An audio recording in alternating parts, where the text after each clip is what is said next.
Okay, and live we are. Welcome back to a live fire exercise. Back at it again with Nickelodeon Kart Racers Part 1.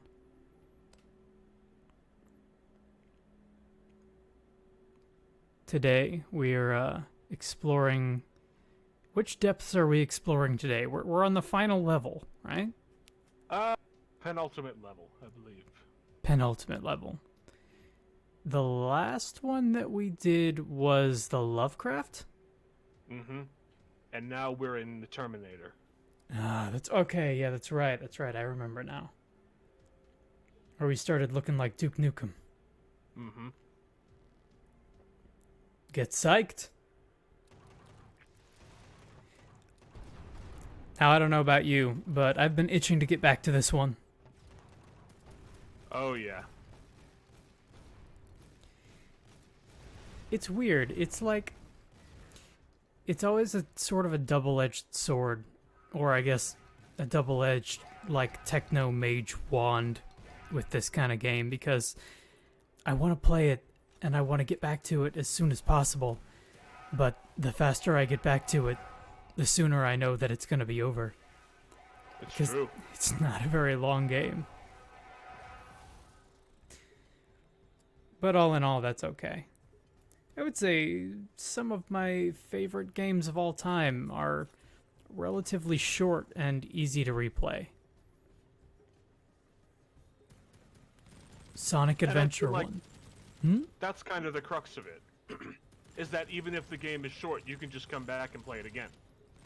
Because it's not like this ridiculous commitment. Exactly.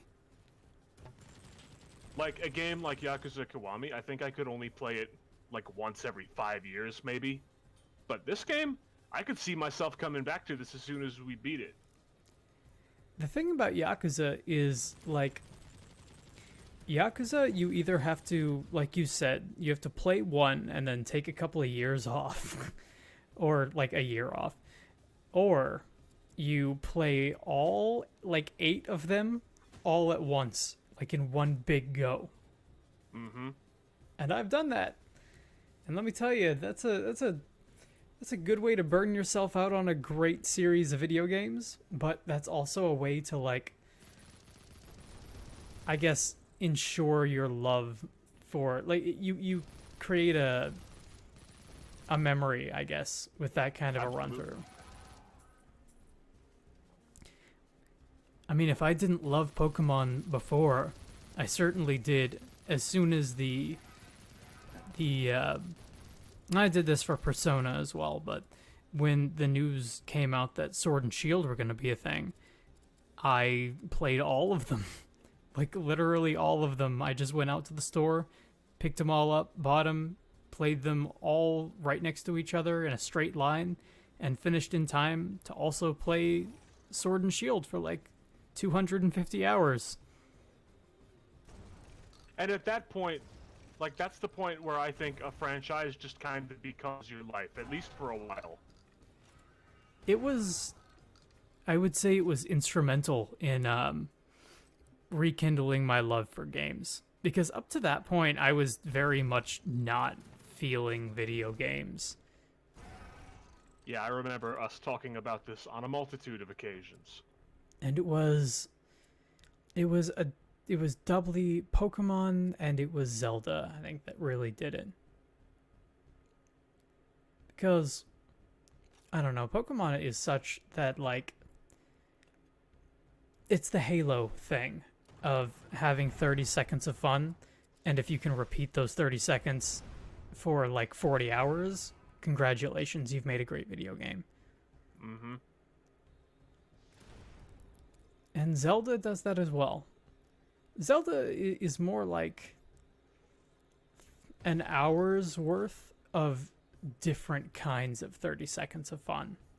And then It's that true. hour is like repeated 20 times. Or 50 times if you are like little kid me playing Ocarina of Time for the very first time and having no idea what you're doing.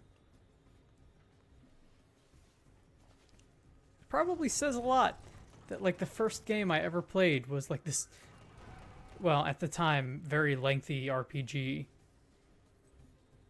I don't even know if you would call Zelda an RPG. It was an action adventure. You did play a role. There were Yeah. fantasy creatures and elements, swords, stones to collect. As someone who had never before beaten a Zelda game, I liked Breath of the Wild a lot. Breath of the Wild, for me, and again, I say this a lot because I think it's important to say it, but Breath of the Wild was the first game to me in years that earned having an open world. And like maybe the first open world game in as many years that did it right. There's a sense of exploration and a sense of adventure in that game just by literally playing it. Mm-hmm. It does what it does incredibly well. And it does so many things. We were talking a little bit yesterday, or maybe it wasn't yesterday, it might have been a couple days ago. I don't even know at this point. Time escapes. But we were talking about how this game has a very clear, linear, like, this is the ice level, this is the urban level, this is the parish level. Breath of the Wild does that in a fun way with its environments where it's like, dude, do you really like the Snow Peak ruins from Twilight Princess? Do you just want to play a Zelda ice level for like 10 hours? Because you can do that. If you go to the icy mountains, you're potentially going to be able to hang out there for like the length of most games. Yeah. And like that distinction that you mentioned, the way that the content is very clearly stratified along those lines, I like that a lot, and I miss it. And I wish more games would do it. I am looking very, very much forward to Breath of the Wild 2 Majora's Mask. God, bring it on. That game looks awesome. And we've seen nothing. Mm-hmm. We've seen a tone-setting trailer, and that's it.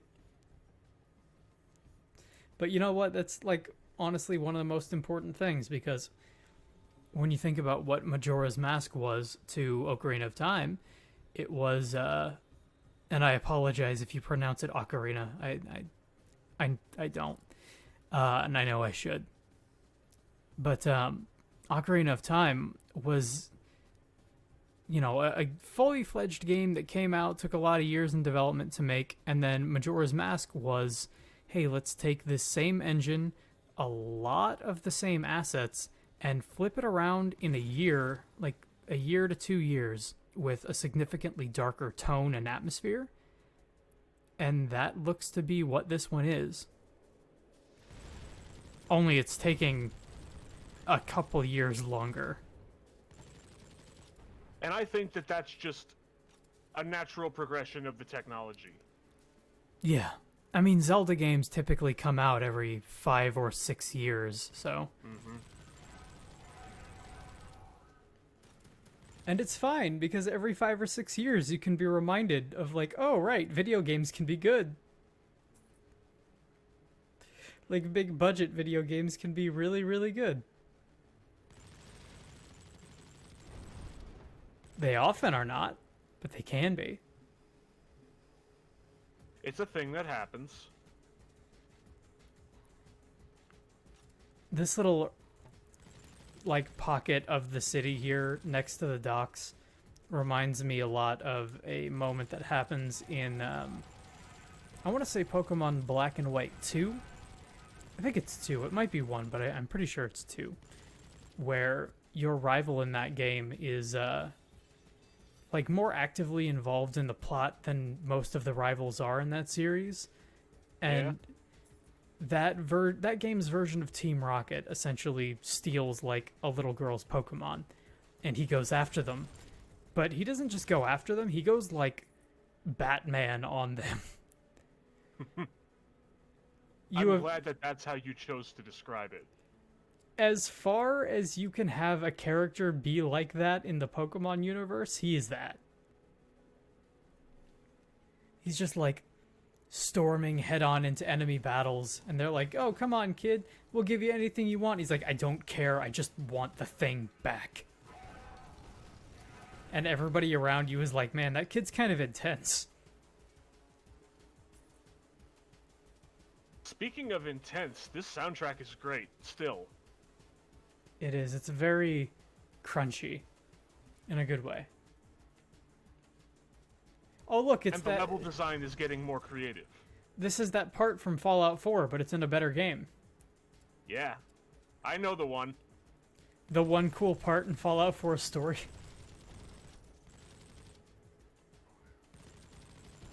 The one level I think I actually liked. What if they put out a Fallout game, but, like, it had all the same RPG mechanics and stuff, but it just played like Doom? It had that same sort of pacing. 4 is like a third of the way there. Almost. They almost got the gunplay right. But see, that's not what I want. And I've told you about this before, but what I want is a Bethesda-style RPG like that to come out, but instead of fantasy or post-apocalypse, I want you to be more or less in like a regular, everyday, stylized city where you're just like going around beating people up with baseball bats in pool halls. And like those are the stakes that we're talking about. Instead of fighting like a Mirelurk or a Deathclaw, I want you to walk into like an arcade and the dude at the back is just really big and buff and holds a machete. And that's your boss for this zone. But like all of the, you can walk up to a table and pick up a fork off of it and put it in your inventory and still all do that nonsense. Make choices. Do I pick up this fork or not? If I pick up this fork, will I become over-encumbered? Turns out yes. The fork that broke the camel's back. Unforgivable. This music is a little bit cheery, wouldn't you say? Yeah. It's a little bit, it's like a Genki high school girl in an anime, but she's also ready for a fight. This wouldn't, like, seem out of place to me in, this wouldn't seem out of place to me as, like, an extra track on, like, River City Girls. Yeah? And I just mean aesthetically. Like, River City Girls' music is typically more, actually, that soundtrack is kind of, like, low-key for a lot of it. Like, there's a lot of slow jams and almost, like, chill synthwave ballads, almost. It's weird. Like, you remember the soundtrack to Double Dragon Neon. Vaguely. It's been a while. And how it was all, like, Saturday morning, like, rock with, hair metal and electric guitar. Jesus. Oh, man. No, I see it. I see what's going on here. Every time you put that little shield or ward up, it reminds me the visual style of, it reminds me of 343 Guilty Spark, which reminds me more of Marathon, which is, the shooter that came before Halo. Uh-oh, uh-oh, uh-oh. Uh-oh, uh-oh, uh-oh, uh-oh. No, this is no problem. Ooh. You gotta steal their health. Eat their robot parts to gain their robot courage. I'm glad it took me back to the workshop. Yeah, I need to take 5. That was getting pretty close there. You couldn't have really cut that one too much closer than it was. Yeah? Came out of it with 9 hit points. I think if I had gotten hit one more time, I would have been dead. Pretty sure. Well, that's fine. That's I would consider that a well-balanced level. Easily. Especially considering it was all, like, that whole back section was just ambush after ambush. Mm-hmm. Got pretty wild there. Indeedly do, neighborino. Indeedly do. The factory. Here we go. At this point, I'm worried I'm not going to have enough health to be able to even fight the boss. But hey, let's see how it goes. I gotta admit, I have not been paying a whole lot of attention as to how you tend to get more. Is it just pickups? It's mostly pickups, and my axe steals health, but I don't really use it that much. I've been using it more now. Do you have any spells that allow you to drain the life out of your opponents? No, but I picked up a thing just now that makes enemies drop mana pickups, which I can use to re-up my shield. Well, there you go. That's a compromise.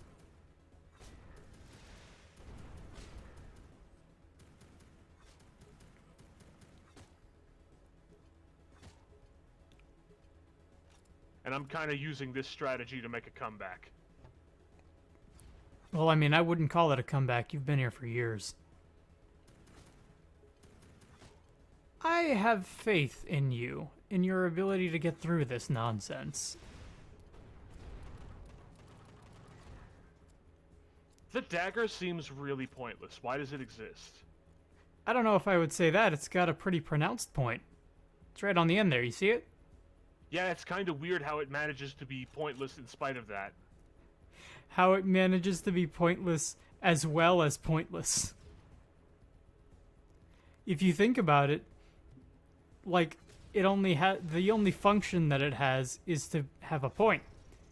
Mm-hmm. So it's doubly pointless in an ironic sense. Very much so. I mean, what does the dagger even do? It pokes.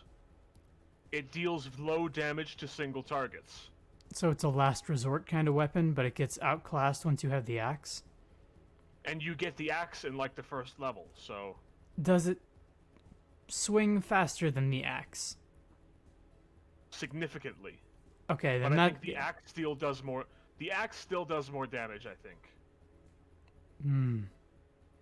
I wonder how the DPS on that breaks down.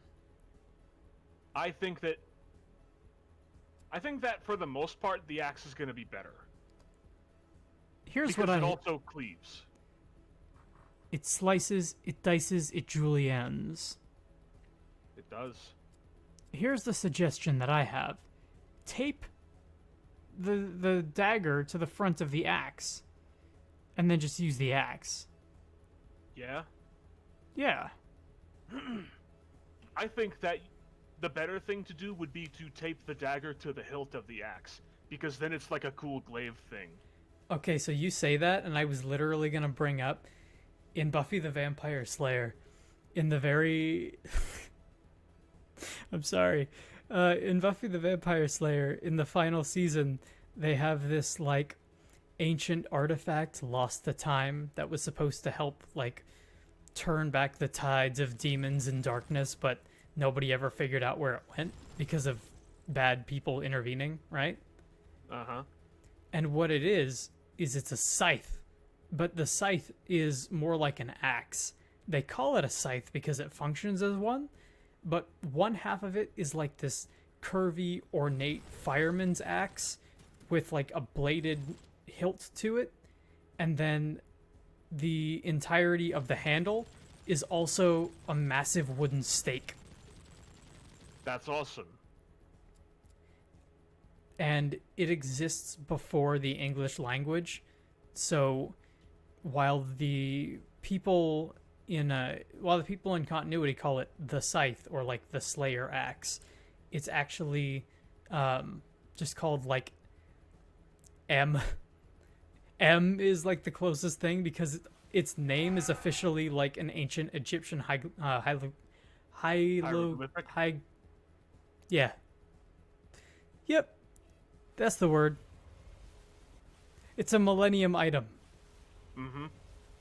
Hieroglyphic.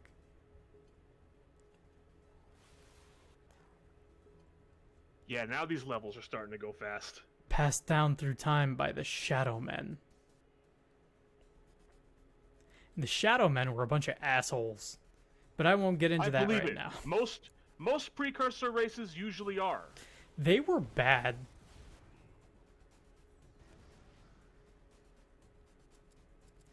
I think this might be one of the first times I've actually been able to notice, due to the lighting, that your wizard's like quarterstaff is purple, or has purple accents on it. I think it was actually changed because I upgraded it to the lightning version a while ago. Oh, that might be it then. You upgraded it to be Jolly Rancher flavored. That's right. Great flavor. Grape flavor. You know what? Grape flavored Jolly Ranchers, not a bad use of the grape flavor. It's true. I don't think I've ever had a Jolly Rancher I didn't like. And I like everyone, Dr. Reed.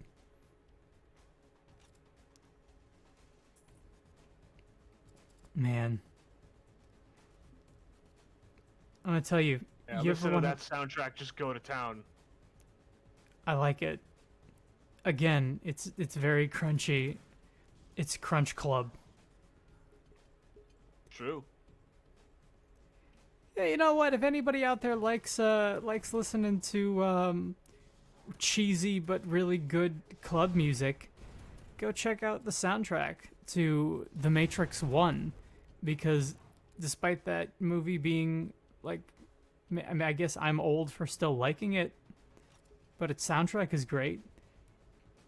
It's got techno, it's got electronica, it's got some house in there, it's got Rob Zombie, and it's got Rage Against the Machine. And it's got like early Rage Against the Machine.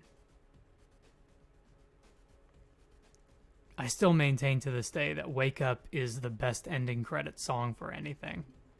Yeah. I think we had a bit about this during Batman. We did. And I'm going to keep saying that any kind of movie that you ever don't know how to end, just toss in some Rage Against the Machine and see if it works for you. And if it doesn't work, try Smash Mouth, and it'll probably work there. If it doesn't work, try making a different movie. Yeah, honestly, if your movie ends and it doesn't end well with either of those two songs, then nobody wants to see your movie. Go make something better. Like a pornographic film. Yeah. You could put Rage Against the Machine in one of those. Oh my god. Excuse me, I think that was the best idea I've ever had. Make a note. I need to go contact my lawyer. My team of Get lawyers. the rights for Rage. Can I copyright Rage? Sir, you invented Rage. And then a portal ends up like opening in front of you, and you have to go back in time to discover the roots of Rage.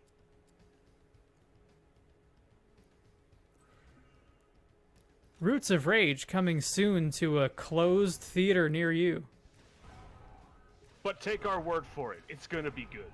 But please, don't believe me. Coming to Netflix 4 years after it's relevant.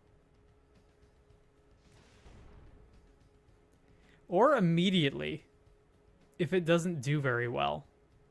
Immediately after its relevance. But you know what? Might as well be 4 years. I remember... Okay, so... I talk a lot of mess about Star Wars, and rightly so, because most of it's bad. But I didn't watch The Last Jedi until it came out on Netflix, right? And it didn't, by the time it came out on Netflix, I was like, wow, this is a relatively recent and big blockbuster movie. And then I looked and I'm like, oh, it's been 2 years. I guess that makes sense.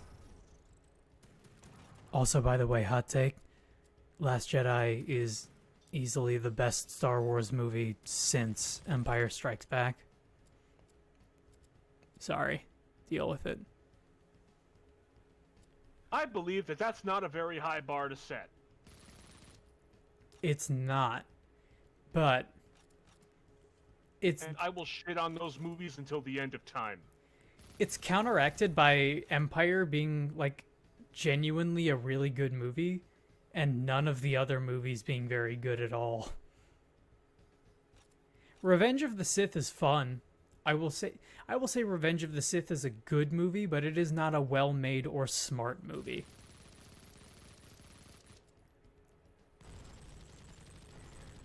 Empire Strikes Back. That's a good, well-made, smart, and fun movie. Episode 2 is bad. Oh, that dude's an ex-Terminator. And I said that word weird because it was written weird. Oh no, we see it. Oh. Oh! Yeah, grab all those goodies. I can work with this. It's been a while since I've gotten a new weapon. Gentlemen, behold! Time to kill on that's a little slow for those big guys, though. Yeah, it's not ideal. It's satisfying. I'm curious to see what the upgrades turn into. The upgrades turn into harshly worded letters. Hold on. I have a phone call. I have to take this. I'll be right back. Sure, go for it. And while that goes on, let's go ahead and transition over to this here.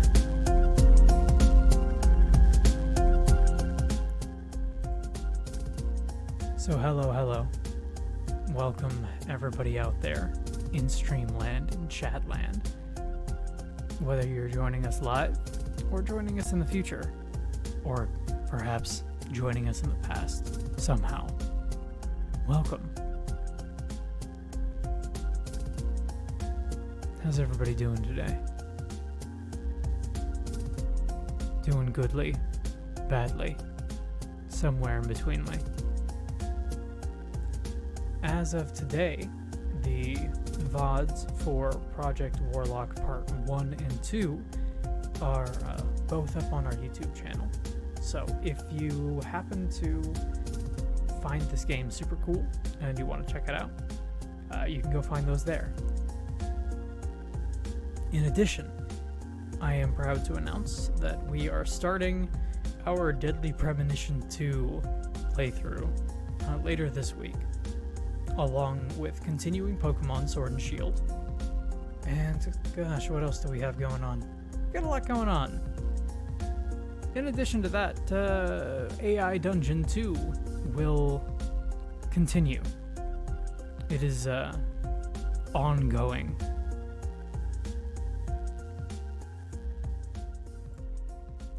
As for me, my life continues to be this unending spiral of auditions, working on auditions, and auditioning for work. Hey, here I am. Sorry about that. No, welcome back. And we are once again live. Well, we've been live the whole time, but you get what I mean. Yeah, I kind of gathered because you were talking a lot. I do that. I can't stop it. They say I got this parasite of sorts in my brain. They call it Nemesis. Nemesis, huh? Yeah. That's All stolen. right, let's see what the laser weapon turns into. Well, it turns into a transcript from a PTA meeting. Yeah, that's pretty deadly. It turns into a railgun. Okay. Or a rapid-fire laser gun. And both of those sound pretty cool. I like You know what? I'm gonna keep my mouth shut on this one. I'm gonna let you choose. But once you choose, I'll tell you what I would have chosen. Because this ought to be Well, your journey. right now, I don't have enough points to choose either, so go ahead and make your case. Railguns are cooler. They are. But, like, as long as we're talking about it, I think the difference for me would be, like, if the rapid-fire laser gun turned the weapon hit scan, then I would choose that. But if not, I would choose the railgun. I think I would always choose the railgun because I'm stubborn, and if I see something that I like, I usually go for it. It also depends on the kind of railgun that it is. And for the pacing in this game, I think the railgun would be pretty good. Yeah, I would agree with that. Because it's not going to be like the Gauss gun in Doom. Those, yeah, I was gonna say, like, railgun weapons tend to do pretty well in your Dooms or your Unreal tournaments. And your Quakes. And your Quakes. Quake, often misheard as Quack, is still the greatest and strangest single take on the DuckTales mythos that I've ever seen. True. Oh man, I really want to get like Huey, Dewey, and Louie and Scrooge McDuck all modded into like straight up UT 2004. I would play that in a second. You joke, but I'm pretty sure that doesn't exist. and I'm pretty sure that your confidence is misplaced.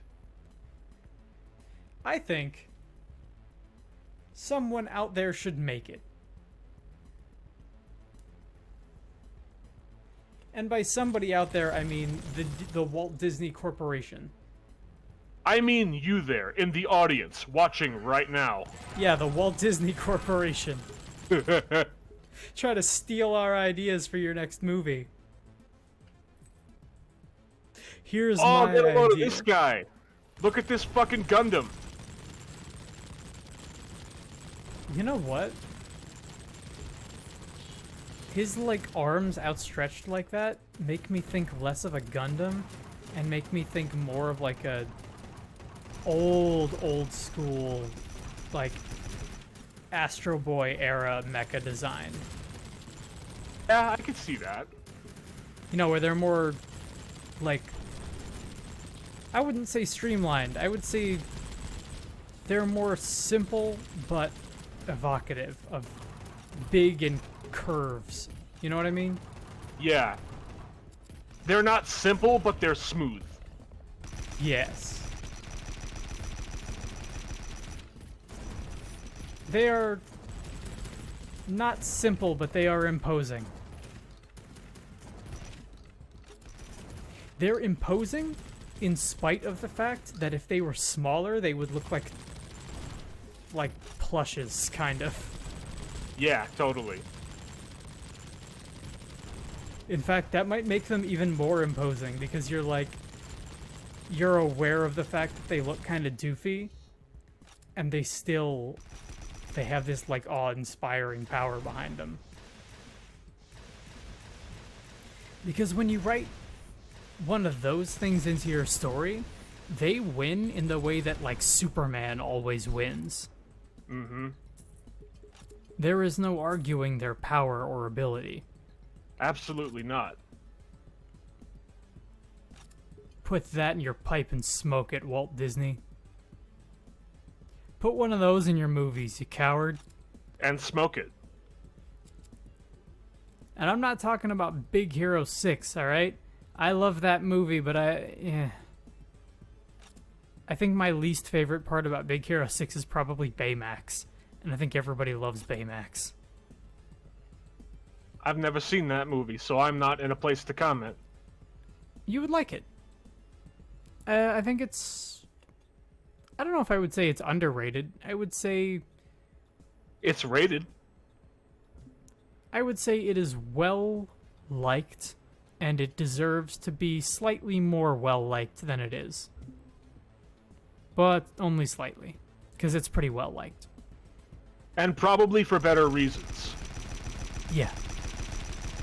It would probably interest you to know that it was originally a Marvel comic that was adapted into being like a Disney 3D movie. Yeah, I think I've heard some things along those lines. It's straight up just like a bunch of teens with, like, think of a Teen Titans meets a Power Rangers kind of vibe. Yeah. And the best part is the city that they live in is San Francisco, which is just a totally made up mix between Tokyo and San Francisco. What a strange concoction. It's so cool. I love it so much. It is a serviceable family action movie. If The Incredibles is like S tier, Big Hero 6 is like a B+.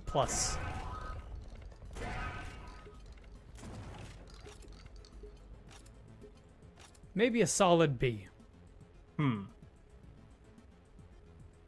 No. Big Hero 6 is a B+, Incredibles 2 is a B. Shame about that. It is a shame about that. I still like that movie, but it's just... Man. It's like if you put out Pulp Fiction 2. It's like, come on. What do you... Yeah, that is a ringing indictment if I've ever heard one. It's like, it doesn't matter how good you make this movie, you're following up a really amazing piece of film. Mm-hmm. I like that there's just the headstones from the castle level here for no reason. Oh, like, no, I'm sure there's a reason, but they are just transplanted props, and I love that. Absolutely. I'll tell you what I don't love, having to hit buttons beyond 4. Or like 5 or 6. When I'm trying to select weapons. Don't like it. I agree. That's something that I always found kind of distracting when I was playing Doom 2016. Mm-hmm. And the weapon wheel is too flow breaking. Because I was like, you know what?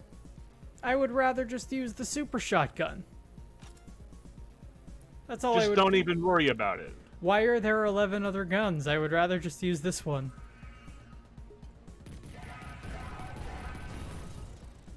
Now you might look at me and say, hey, that's really stupid.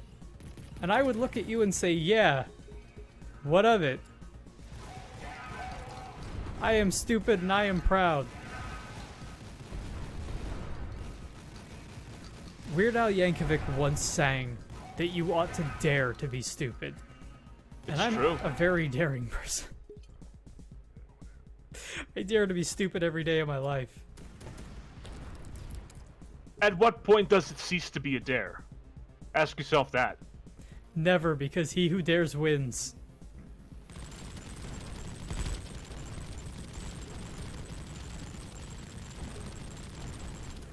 I'm really liking this soul collector upgrade, but what I'm not liking is how the souls disappear after like 3 seconds. Not a fan of that. I wish they would stick around for a bit longer, if not forever. Forever is a lot to ask.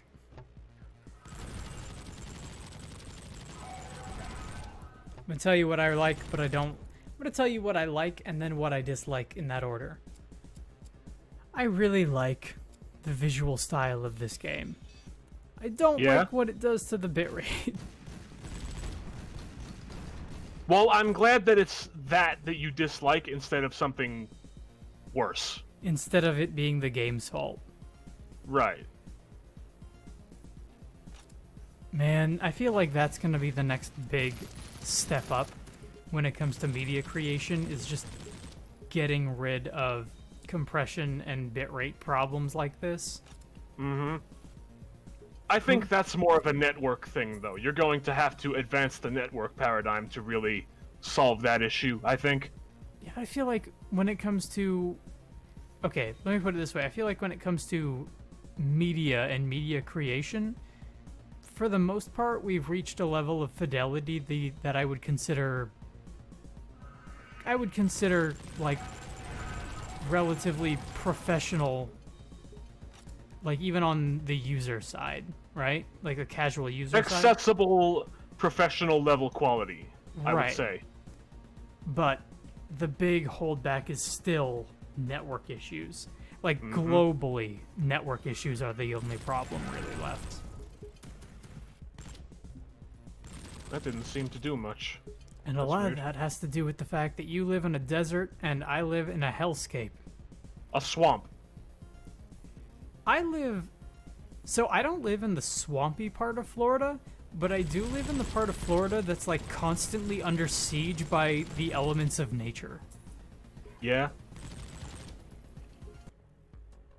People often say, "Oh, you live in Florida. You must go to Disney all the time." And it's like, man, I've been to Disney like 5 times, maybe ever, and it's like a couple of miles from me. The truth of Florida is that it's 10% beaches, like 50% swamps, and 100% reason to remember to go somewhere else. Don't forget the Everglades. I did forget the Everglades. I thought they burned down. The Everglades are such that, like, when I was a kid, I remember people saying, the Everglades are in danger! And then people stopped talking about the Everglades, so I assumed that the Everglades had, like... Succumb to the danger. Yeah, I had assumed that the Everglades were no more. Not so ever after all, are you?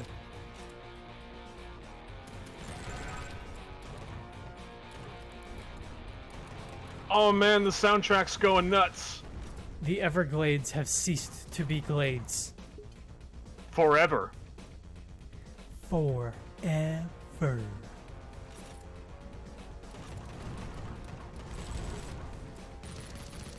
And I know this exact guitar effect in FL Studio. Mm-hmm. And I think that makes it better. Mm-hmm. It's like the equivalent of kind of jamming on a Casio keyboard. Yeah. It's like, oh yeah, that's sound font 14 on the keyboard that I use in my choir class. You're like, oh yeah, no, totally, I know what you're talking about.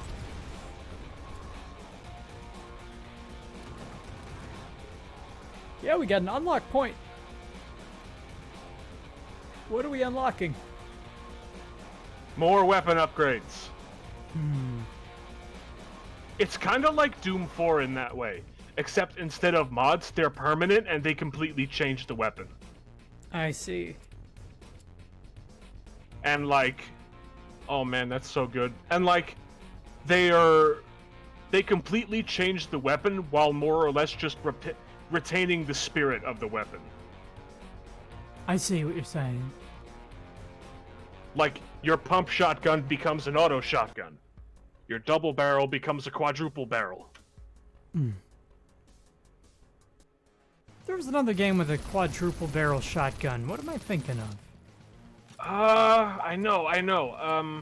Team Fortress? I know this. No. Shadow Warrior. No. Shadow Warrior had one. I mean, I know that Shadow Warrior does have one, but I didn't play that game very much. Now I wonder.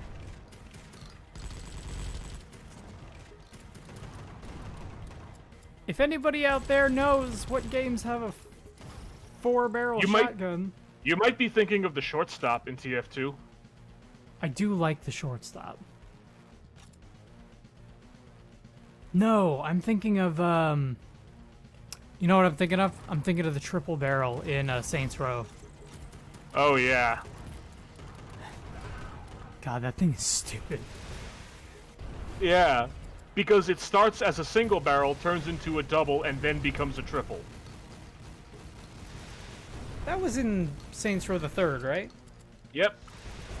If Saints Row 4 did not give that an upgrade into a quadruple barrel shotgun, that's a missed opportunity. They didn't, and it is.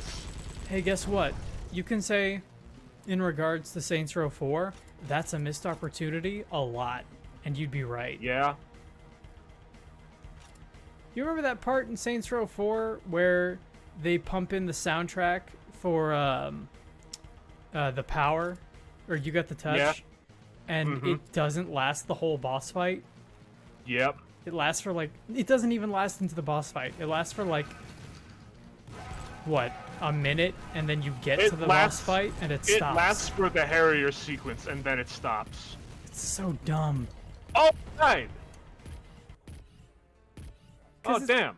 It's like, not only did it not fit, but you spent the money to license the song, so why wouldn't you use it to its fullest extent, just like monetarily? Mm-hmm. What a waste of, like, a significant amount of money. Because licensing music is no small feat. If you're playing a game, or watching a movie or a television show, and you recognize a song that's in it, they paid a lot more money for that than you probably think. It's usually Like kind of ridiculous. There's a whole episode of Mad Men where they have this whole talk about how, oh man, securing the rights for this one song has just been so stupidly expensive for this ad campaign. And they close that episode out with literally that. Like it was a meta commentary on the fact that they had to do it for this one sequence in this episode.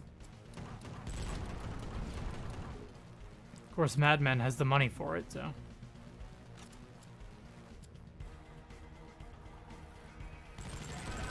You know what? That's another show that was good and ended well.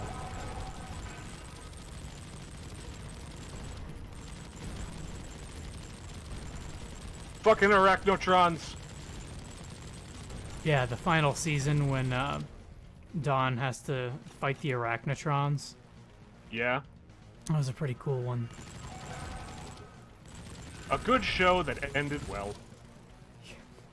The secret final episode of Mad Men.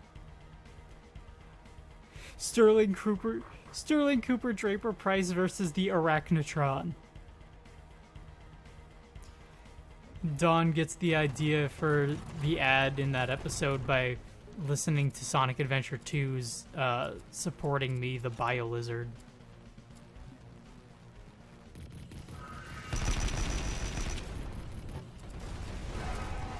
This whole level here is actually a pretty accurate representation of how that episode went, I think. It's a really bold choice of them to, like, have him walk through a time portal and just show up in the... I can't do this. It's so stupid. I'm so sorry. No, you've come this far. You have to finish the bit. Don walks through a portal at the end of Mad Men. That's what he was falling for, like, the entire time in the opening sequence. It turns out he was falling through the portal into the Terminator 2 future.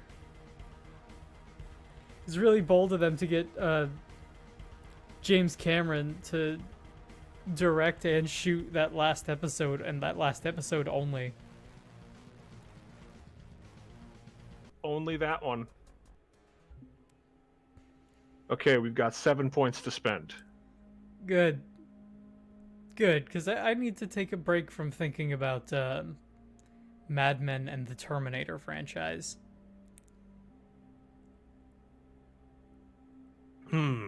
Peggy Olson was actually like a T-1000 the entire time, just made of liquid metal. The whole time. She, I want to talk about, like, fantastic actresses. She's really, really good. She was just recently in a, you know the Universal monster movies and how the Invisible Man is one of them? Mm-hmm. Like face wraps and sunglasses and that Invisible Man? Yep, that's the one. So they recently made a, like, modernized horror movie based on that. Yeah? But it's fantastic. And it's all about, like, this extended metaphor for, like, toxic relationships and not being able to escape your abuser because he's literally invisible and following you around and stalking you everywhere. And it is Like, it's relatively low budget, pretty terrifying, and she does an incredible job the entire way through. If anybody out there likes like experimental horror movies or experimental thriller movies, I guess, go watch that.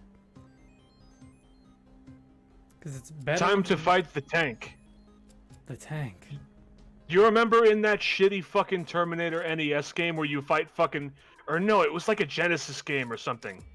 And you fight fucking Rob the Robot as a boss in the Terminator? There's gonna be that. I remember the Terminator game for the 360. No, not even. I remember the Terminator game, Terminator 3, Rise of the Resistance, Rise of the Machines, Return of the Machines. I want to say it was Rise of the Machines. Well, Rise of the Machines was the movie, but I don't know if they had a different name specifically for the game. My point is that game was not good. However, the Terminator game for the Genesis had a surprisingly good soundtrack, which is all fully freely available on YouTube, by the way. Wow. Okay, gonna need to maybe take a different approach to that one. Damn. Do you take damage when it touches you? Yeah, it tries to run you over.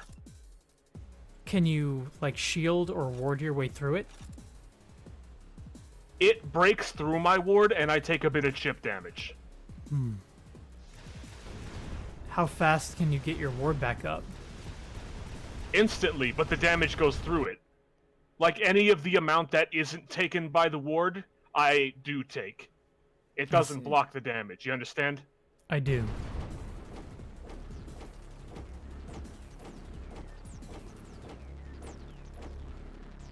Well, I mean, hopefully this time you'll have it. Do different parts of the tank take more or less damage? No. Okay, I fucking got it that time. Huh. Maybe, yeah, maybe it was just a matter of, like, you being caught up in its rhythm, I guess. Or just getting really unlucky, I mean, who knows? Just needed more distance between you and it, I guess. Okay, we're taking an elevator now, and oh, that doesn't look good. I'm just listening to that dun dun dun dun dun dun dun dun dun dun. Oh, me too, dude.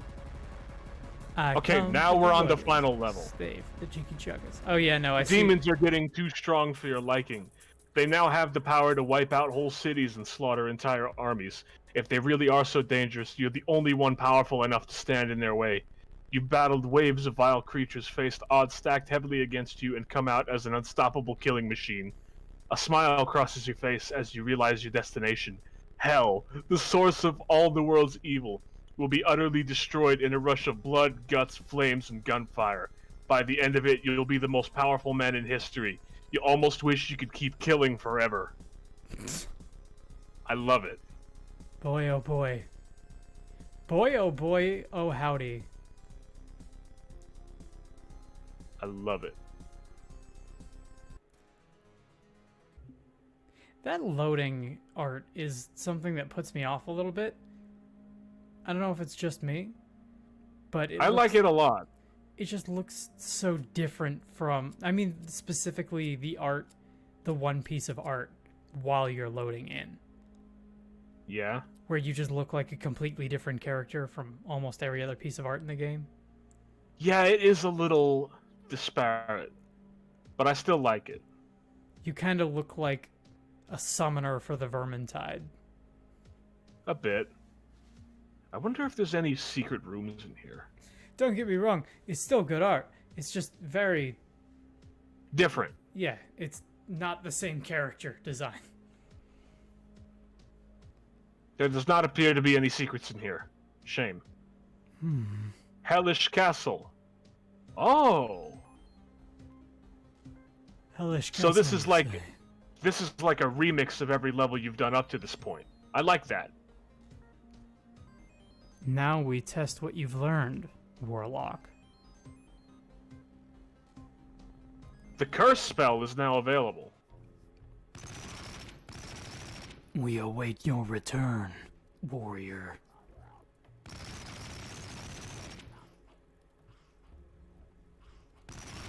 Yeah, this is this area is things went poorly for people here.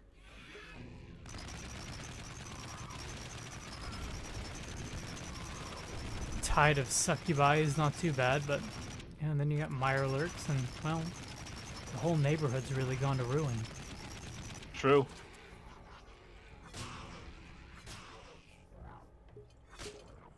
Wonder what Clark Griswold would do in this situation.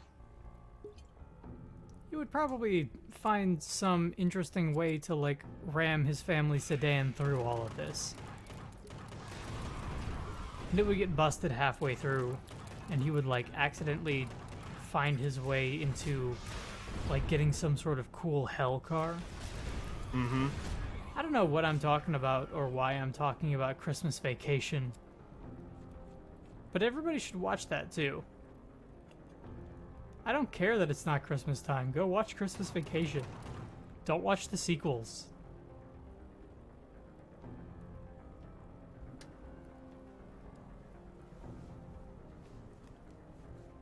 We're lost.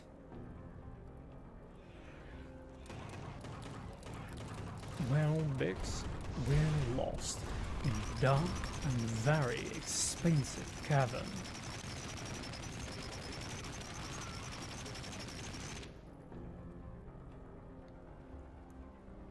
If only we I'm could glad find that it.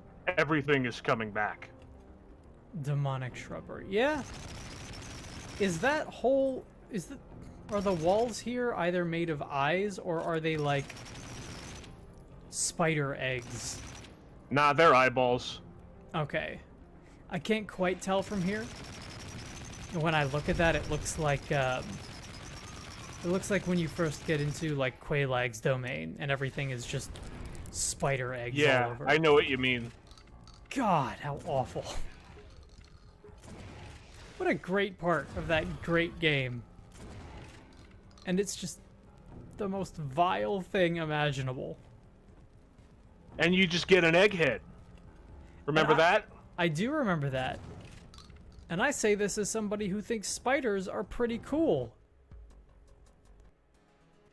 That area is a nightmare.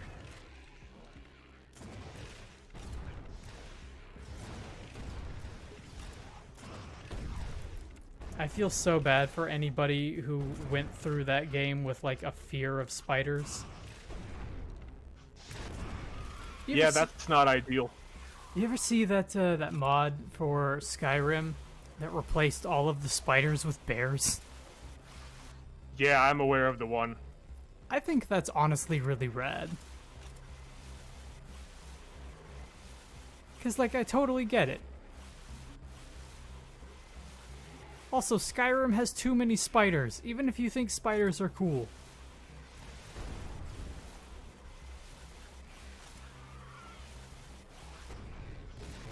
But I got things like that too. I mean, for me personally, what wigs me out is the, oh god, wigs me out, can you tell I'm from the 90s?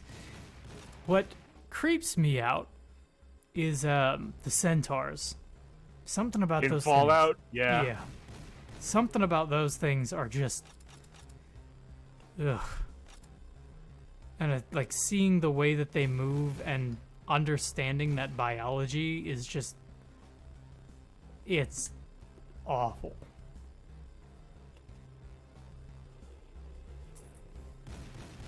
Jim Butcher struggled to come up with the Octokongs, and yet I think the Octokongs are stupid and kind of weird.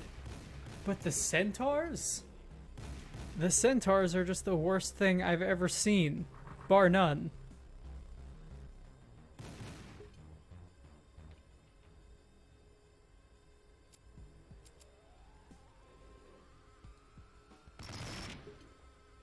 And now all of the walls are mouths. This whole thing is... I'm worried that we're going to be running into like a vagina dendata situation here.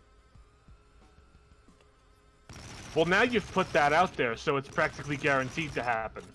It's true. Just call me the summoner. If you think... Summoner? Yeah, the summoner. If you think that's an awkward turn of phrase, I agree with you. And I don't know why villagers say that in Animal Crossing. I think that's just a weird translation thing.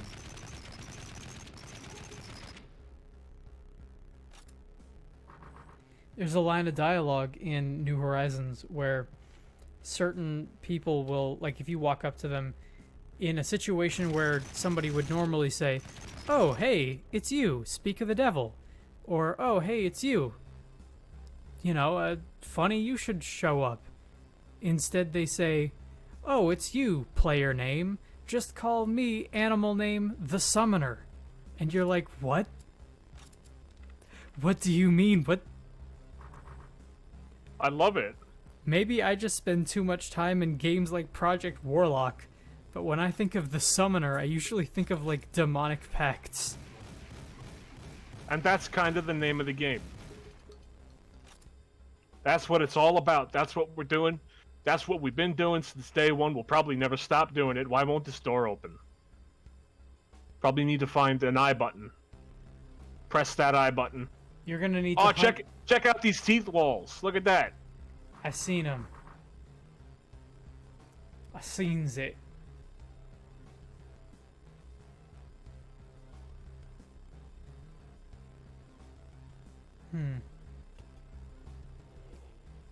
Yep, and the tops are like gross fleshy mouth bits.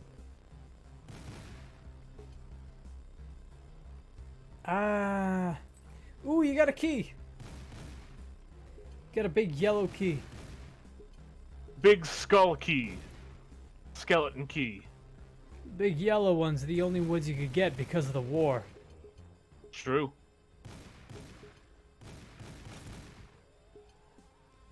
Grandpa Simpson is super underappreciated. Maybe my MVP for like all of the Simpsons.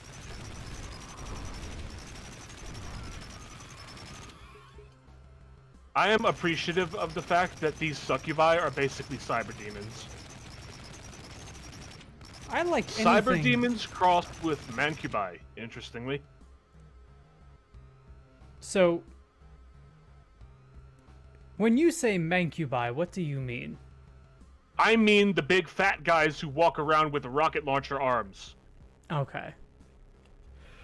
I figured it was implied that I was talking about Doom. I mean... Because I started the anecdote talking about Doom. You know? Yeah. Look, I'm an easily distracted person.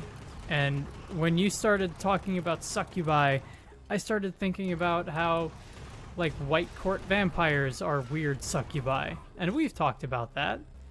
And then I believe thought, so. man, those white court vampires are pretty cool. I like how... Oh, man. How do I describe this? Imagine on the surface, you've got something that looks like your typical, like, super pretty looking vampire noble, right? Mm-hmm. Only that's a trick of the psychic vampire succubi nonsense, because their actual form is this inky black grossness that's like all flabby and evil and grabs onto you with long slithering tongues. And when they bleed, their blood is like, it's like pearl, right? Uh-huh. And they will just... They are everything from, like, physical and emotional and psychic predators down to, like, out-and-out cannibal demons. They're pretty rad. They sound pretty rad. They specialize in psychic warfare. Which is just to say that, like, they make you think that they look really, really pretty, and then they hypnotize you. I'm sure plenty of you out there know exactly what I'm talking about. Exactly the kind of person. If you think this person looks really pretty, but they're actually like a terrible person, they might be a white court vampire. It's true. And you might be happy to know that underneath all of that beauty, they're actually just an inky black tar demon. Like one of the Heartless in Kingdom Hearts. Only, like... with... Oh, look at this! We're on quite a delay, so it might be a while. Get psyched! Oh, yeah. Oh, you know what? You're just walking through LSD Dream Simulator right now. Pretty much. You're not wrong. I remember like, that. Really? Nope. I'm not gonna finish that thought. You're walking through LCD, God damn it. You're walking through an LCD television. That's right. That's what I was gonna say. Only moments to go before you end up in the television dark world. Have to confront your shadow self. That's the final boss. That would be rad. You might be happy to know that that's all of the bosses in Persona 4. Yeah, but I'm saying, like, the shadow version of specifically this dude. I would want you to get to the end of this game and... like, you square up against your evil clone, and the twist is that he's the good guy, and you're the evil clone. I mean, is it much of a twist when I kind of guessed that that's exactly how you were going to finish that sentence? No. No. It's happened so many times that it's like... it's a cliche in and of itself now. Mm-hmm. I mean, they did it in Futurama like 20 years ago. And it was great. Remember when Bender's evil twin, like, his whole goatee is just like a magnet that he can, like, he just take it off? Yep.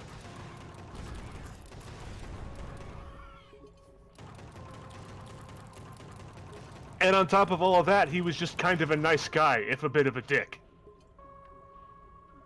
Yeah, I mean, between the two of them, he was just the nicer one. Straight up the better intentioned of the two.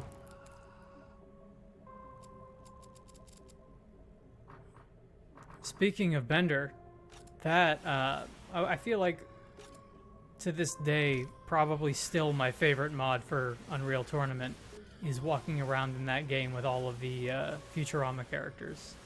Still got that. Still got that on my hard drive. I still need that again. I need all of those again. I need to buy that game on Steam so I can stop having to worry about fucking CD key technology from 16 years ago.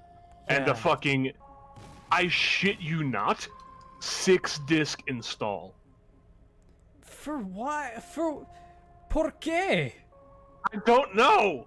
6 discs! ¿Dónde está? Masaka. 6 discs! That's the most I've ever seen of any game! And nowadays you could fit that on a thumb drive! You know, I might have to double check my sources here, but I'm pretty sure that there is a Final Fantasy game with more discs, and I think it might be the one that I'm thinking of. How many discs did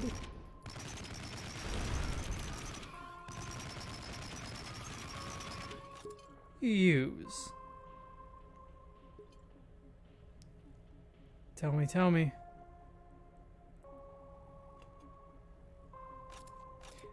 You know what? You're right. Final Fantasy... I was thinking of Final Fantasy IX, which has 4 discs. Yeah.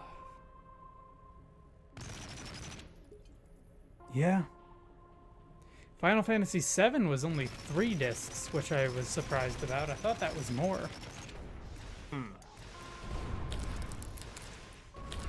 Oh, man. There's this... I think I've told you about this before, but one of my favorite gags ever is... You know how Blu-ray discs are double-sided? Yeah? There's a sequence in MGS4 where you go back through the level of the first Metal Gear Solid game, and when you get to the part where you would have had to switch discs in Metal Gear Solid 1, you get the same codec call, and Otacon's like, Snake, you're gonna have to switch your discs. Oh wait, silly me. This is a Blu-ray player. It's double-sided. Carry on. I do like that. That whole level is great. That whole game is great. Metal Gear Solid 4. Game of the Year 2020. If they re-released Metal Gear Solid 4 now, I wonder how that would go, honestly. I do wonder that. I feel like people would take to the gameplay and the slower segments a lot more kindly than they did back in the day. Yeah, I remember that game not going over terribly well. It didn't. For a lot of reasons. So many I'm gonna reasons. die again. Continuing the trend of media that doesn't like you.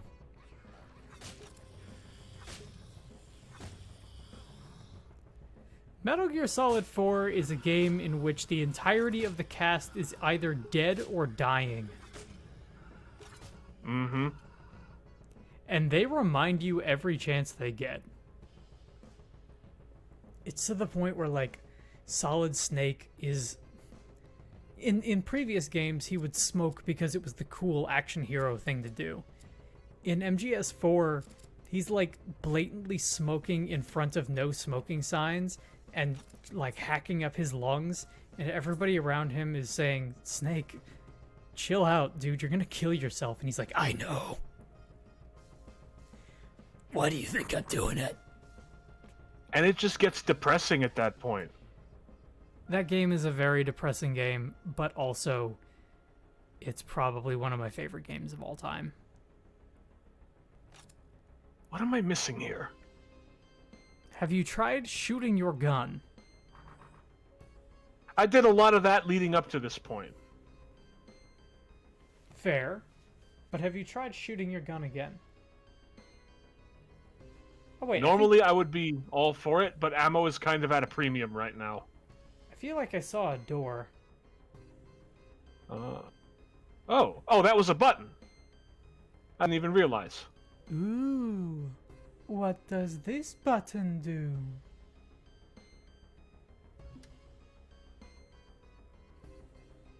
Dexter's Laboratory got a couple of video games, one of which was a really bad, and I mean really bad, Game Boy Advance chess game. You better believe I played that. Mm-hmm. And you better believe we're gonna play it again. I look forward to it. I don't. But it's gonna be funny either way. It is one of those games where if we stream it, I have to make like a bunch of music so that we can play it in the background because it doesn't have any music. Yeah? No, wait. I think it does have music. I think it's just like a 4-second loop or something. Oh no! It's like one of those. It's one of those.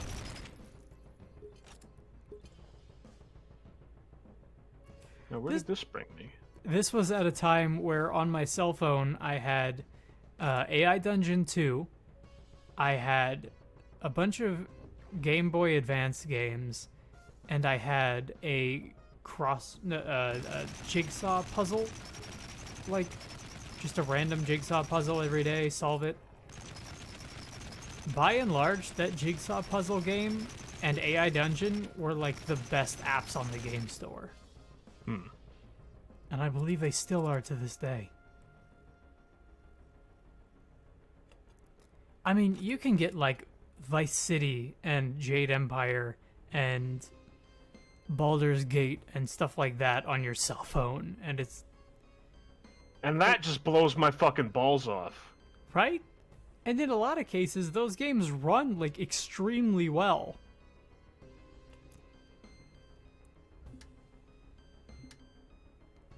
I mean, I've seen cell phones that can easily emulate GameCube games. And I'm like, dude, my computer can barely run these GameCube games. And it's significantly more powerful than this cell phone is. It's fucked up. Emulation's a weird world. It is. Tune in for Dolphin Days, where we take a look at all kinds of horrible, awful, amazing games. Specifically not supposed to run on the hardware that they're running on. Specifically and pretty explicitly. If you Not supposed want to. to see, like, the Fairly Odd Parents cast of characters in blackface unintentionally, that's one way to do it, I guess. If you ever want to see Pokemon Channel running at like 4 frames a second, maybe, check it out. But only maybe. Depends on the day. Only if I deem it necessary.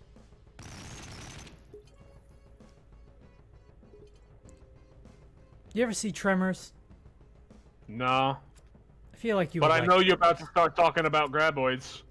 I have not seen Tremors, but I know that you would like it. I know enough about Tremors that I know you would like it.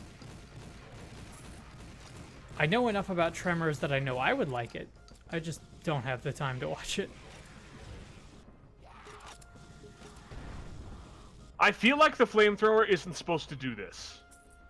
That's just a guess that I have.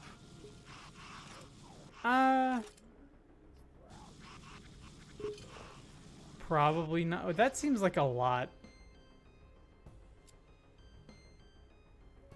But also, this game has been out for long enough that I imagine that would have been known and fixed.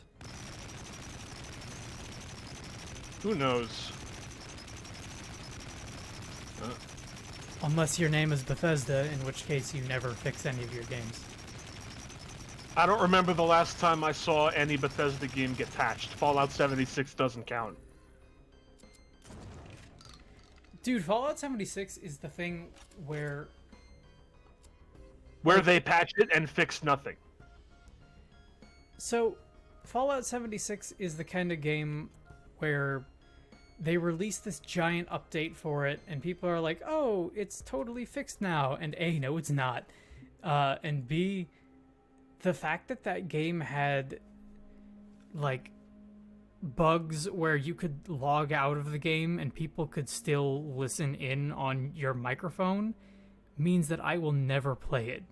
I will never install it to any system ever. Here's your PSA for the day. Don't give any money to Bethesda. Ever. Under any circumstances. Just don't do it. They are shysters, and they will take your money. Say no. Don't do that. So what do? First, you tell the police. Then you get out of there. Hellish Egypt. Here we go.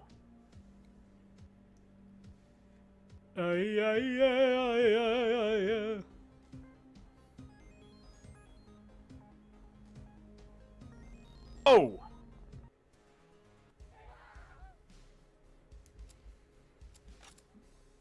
Imagine that the final boss for this zone are the Pillar Men. Wish. I fucking wish. You know what should happen? They should load you into this level and you're just at the bottom of a giant pit and you have to climb out with your fingertips and no guns. Yep. I remember that part of part 2. Oh god. That's as far into part 2 as I got. You should watch part 2 because it's really good. Ooh, what have we here? I watched until they got out of the hole, and then the dub or the subs coming out were not like any farther than that, and then I didn't watch it again for a couple of years.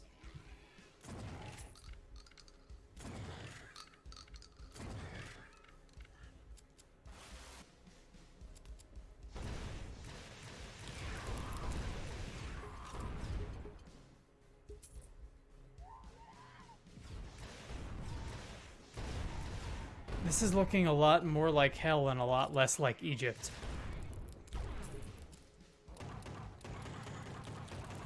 Whatever that weapon is, I want it.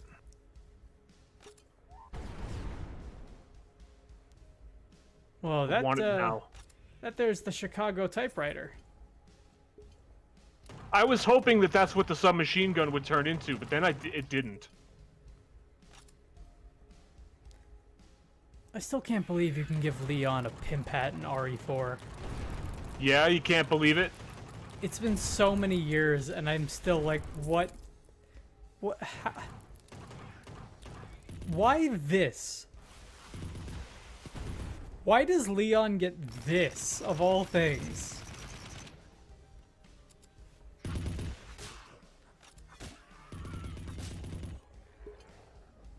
It just seems like such a random choice to me. But at the same time, I feel like that's completely on brand for Capcom. Like, I don't know, something about it just fits. Capcom is always, in my opinion. Like, their extra costumes and extra content is always super weird.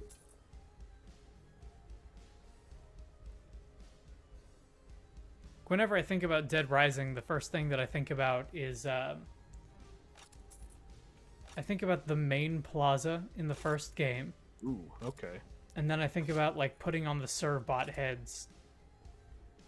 And that's the kind of thing that I associate Dead Rising with. Mm-hmm.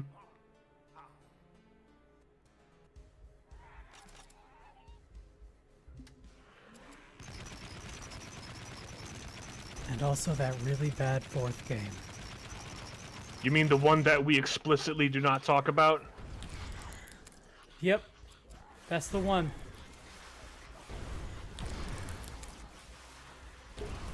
One of the few games that I can think about that explicitly takes place around Christmas time. And is meant to be like a Christmas game.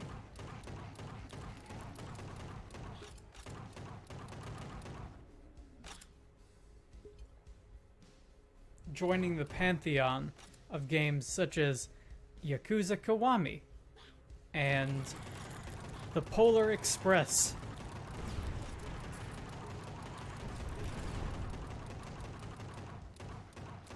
And like Santa Flash games from the early 2000s.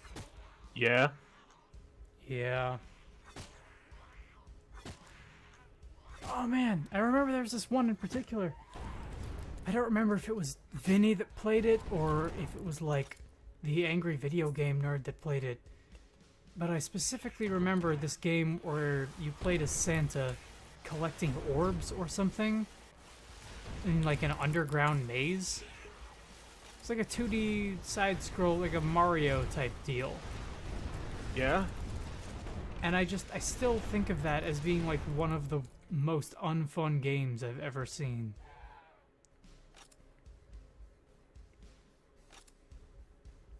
I'm pretty sure the music was a MIDI loop of Jingle Bells. And I know I'm just talking into the void on this one. I know that no one has any idea what I'm talking about.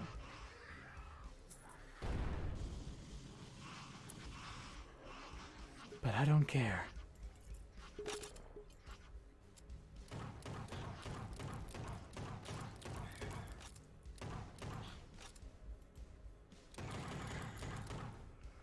In fact, while you're doing that, why don't I go ahead and try to put some kind of a noise gate on here?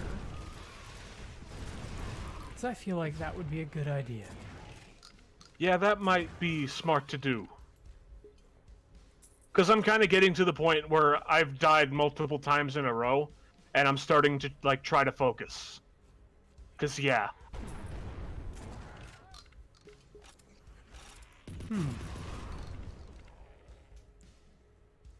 In that case, I might as well take it back a bit and talk about something more low-key in the meantime.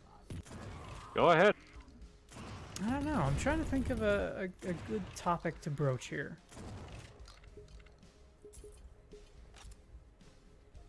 So it's no secret that Vix and I are very, very big fans of the Burnout series. True. Burnout has gone through kind of a weird history in which they're all good games, but like they reached their peak really, really soon. So you have Burnout 1, which is good, and it's fine. And then you have Burnout 2, which is like a great game, but not quite up to snuff yet. It doesn't have the stuff that makes Burnout like really incredible all nailed down. So enter Burnout 3 Takedown. And Burnout 3 Takedown has, to me, still probably the most satisfying cars in video games ever. It's incredibly arcadey. It's incredibly, I would say, both responsive as well as loose in a fun way. Like in the way that your cars in like a GTA might initially react to everything and then have, you know, some heavy back end to them. There's a lot of that going on in Burnout. Mm-hmm. But what Burnout 3 added was its namesake, which is the Takedown, which basically incentivizes you to go out of your way to engage in car combat with other people.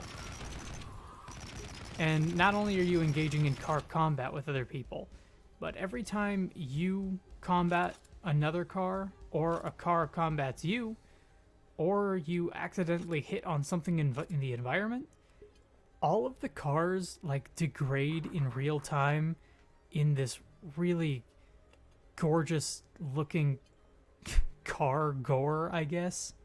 Like the cars crunch up and the paint peels off and everything goes into slow motion, and you're basically watching like a car version of a Matrix action scene.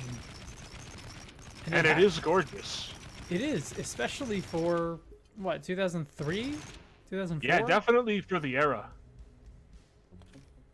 And you know, after Burnout 3 Takedown came out, it was pretty much praised as still like one of the best of the any kind of video game with cars, to be totally honest with you. Like better than any Need for Speed ever got. Certainly better than The Crew or any of those. And we don't really have games like that anymore. The closest... And it absolutely represented the apex of the genre. For sure. And part of that is also kind of problematic because, like, you've got the game that preceded that, or sorry, succeeded that, which is Burnout Paradise. Not true. Burnout Revenge. Burnout Revenge, but Burnout Revenge might as well be Burnout 2. I'm talking like the big tentpole releases.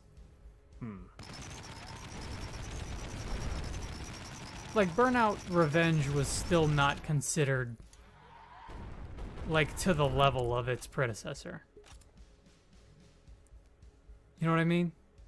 Yeah, I figured that was the whole reason you were bringing up Burnout Paradise. Yes. Was to talk about how it wasn't as good. Is to talk about how Burnout Paradise was a lot of cool things. But the fact that they took out the road rage mode specifically is what got me. Because, man, when I would play Burnout 3, I would basically just load up road rage mode and play that for like hours and hours on end, and that's all I needed. Mm-hmm. In most instances of that game, I would never progress past like the first 3 cars that they give you, because I would just keep playing with those over and over and over again, and having a great time. Burnout Paradise also had a very ambitious and kind of cool like open world to it, but the big problem with the open world was that if you had to physically walk up to like a quest to activate it and to go onto it, right? To activate that specific like event. And in doing the event, whether you succeeded or failed, you would inevitably drive miles and miles and miles away from it. So if you got to the end and you failed and you wanted to do it again, well, now you had to drive all the way back. And that would take a significant amount of time. Especially if you didn't, like, immediately win on your second time. And some of those challenges got pretty hard. I seem to remember, though, there being some kind of quick retry. Maybe I'm wrong. They're... I feel like they added something later on. Maybe with the Ultimate Box version? I think so. Yeah, after all of the DLC had come out, I think they eventually went back and changed some things. But as far as like the original Xbox 360 release for that game goes, it was like 80% this amazing game, and then like 20% of not even bad decisions, but just like misguided decisions that it so specifically turned it into a no man, I'm good, thanks.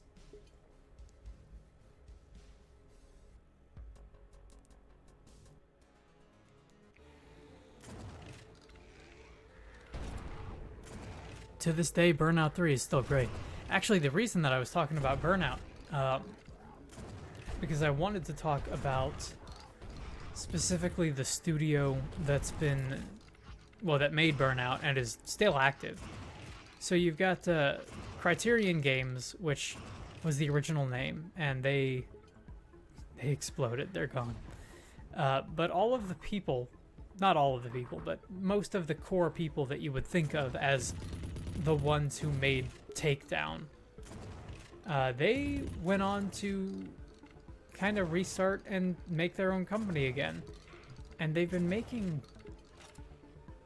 doing something really, really weird, right?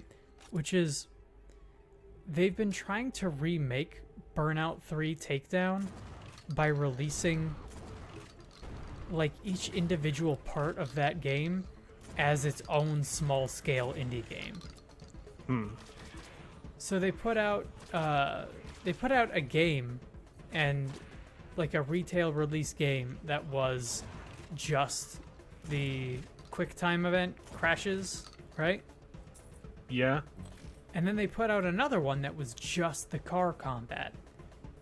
And it's like, those games are low budget and quick enough to the point that they're not exactly what you want, despite being made by actually the same people.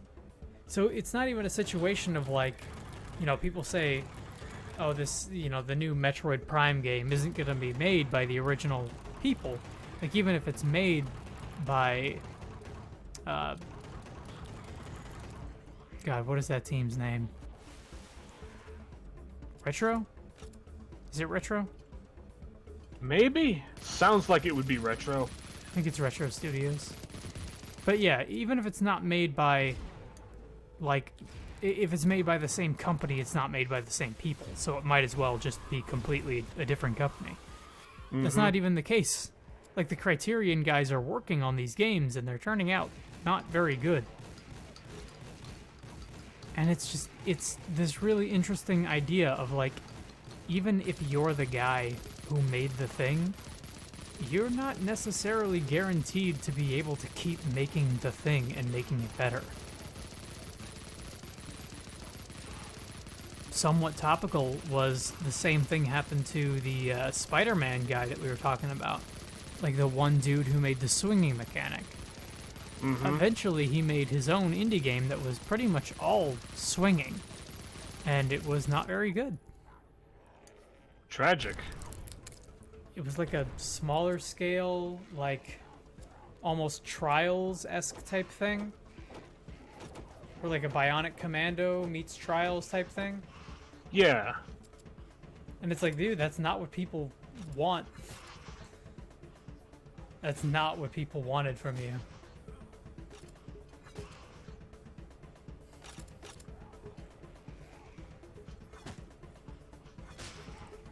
But the silver lining to all this is, hey, all of those original games that you fell in love with for those mechanics and those people who worked on them, they're still great, and they're always going to be next to perfect. It doesn't matter what games come out and either do or don't live up to the expectations, those games are always going to be what they are. And they still hold up, at least in the case of Spider-Man 2 and Burnout 3. Those games are still great. And in the case of Spider-Man 2, Spider-Man PS4 is very, very much just like if you were going to remake Spider-Man 2 today, that's what that game is. In like a lot of cases, the story is kind of similar. You do the same tailing missions with Felicia. You do the same type of like everyday hero actions. You do a lot of the same mini games between events. It is, by and large, like not just a spiritual successor, but you could almost consider it a remake. Right down to certain story elements. It seems like they went to certain extremes. To like, okay, this is the Spider-Man game that people like. Let's just make that. Even more than that, it was like, this is the Spider-Man game people like.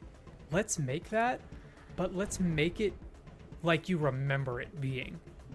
Mm-hmm. It's the Doom 2016 to Doom. It's like, we have to modernize this, we have to change it up, and we have to make it better. But in making it better, we have to make you feel like you're 8 years old playing Doom again. And that's what they did with Spider-Man. It feels incredible. Or like Resident Evil 2. The remake for that is incredible. And it does the same thing. That game is a more faithful remake than probably any I've seen, other than like Spyro, which is just exactly what it is. I got the chain reactor. Gee, I wonder what this does. Is it the BFG? It is, but also kinda not. It fills that niche, but it's a bit different. It's like the BFG mixed with the flat cannon. Kinda, yeah. You're not wrong. Which, hey, you want to talk about the best things in FPS games? Flat cannon is incredible. Oh, that's a lot of fun. Show us what we're working with. Oh, yeah. That's just a room clearer. Damn right. And you know what? This game has been getting some teeth. So I'm glad that I have something like that like now, because I've needed it. It's gotten teeth, but your skin has gotten thicker. Yeah, the barrier spell has been helping with that. A wizard's wards are not to be trifled with. True.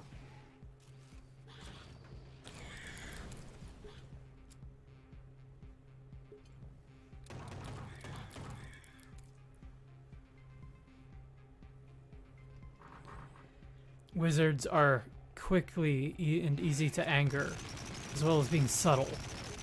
I got all of those in the wrong order, but that's Gandalf for you. Honestly, I would have, you know, I'm down for a remake of, or like a reboot of Lord of the Rings, but Gandalf has like a chain gun the whole time. Yeah, I'm down for that. Imagine how many problems Gandalf could have solved if he not only flew in on his, like, eagles, but he flew in on his eagles while having a chain gun in his hands. Like, what's Sauron gonna do against that? You gonna send a Nazgul after him? Got a fucking chain gun. Can't even dream of it. I still can't believe they have, like, open world Batman Arkham style Lord of the Rings video games, and I'm just not interested at all. If that wasn't how you finished that sentence, that's how I was gonna finish that sentence. Because, like, I love Lord of the Rings, man. And those games just captured nothing about what I like about Lord of the Rings.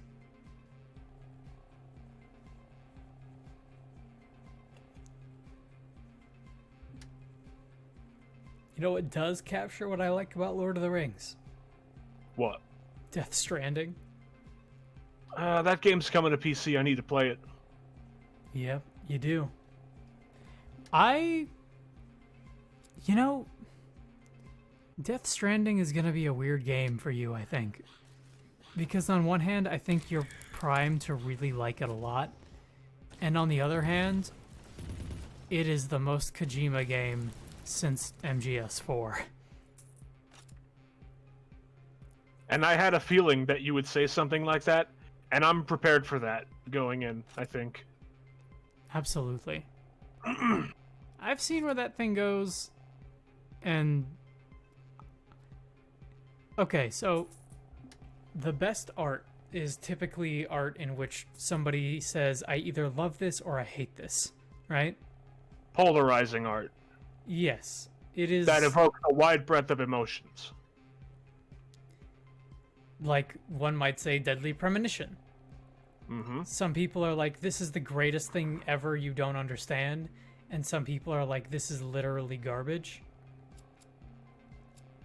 Death Stranding evokes very similar emotions in people.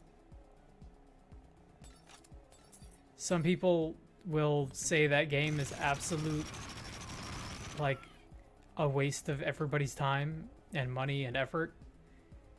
And I look at Death Stranding and I'm like, this is the game that I've wanted for quite a while. The story is not bad, but so people throw around the word ham-fisted a lot. Mm-hmm. I want you to imagine like a cyber mecha being with gigantic fists made of hams. That's what Death Stranding is with its story. It is probably the least subtle story I've ever seen in a game. Ever. That alone makes me interested to know. Easily. It is, yeah. I'm not even. I'm gonna leave it at that because it's a very easy game to love or hate. It just depends on the kind of person you are.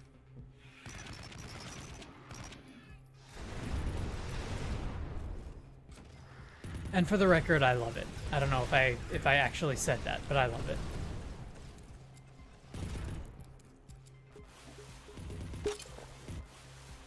People throw around the term walking simulator a whole lot. Guess what? In that game, you have to simulate the act of walking on difficult terrain. That's the game. Fun. Like, you have to deal with weight distribution and changes in incline, and like, if you slip, you have to grab onto the triggers to dig your heels back into the side so you don't fall over. It is a And that's walking really cool. simulator. Yeah, no, it's awesome. Because you know what it does? It forces you to engage with the game literally 100% of the time.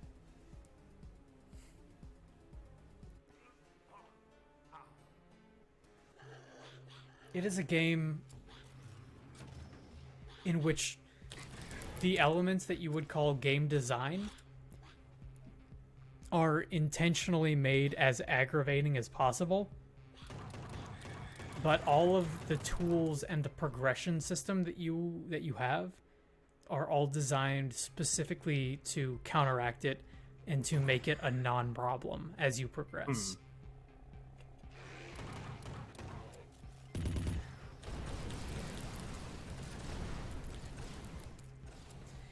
In a similar way to how Dark Souls is like, the game is defeating the game design.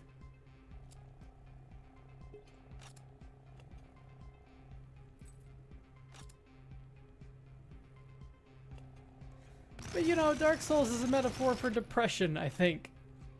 Easily. And, Death Stranding ain't that. Death Stranded sure is a metaphor for something.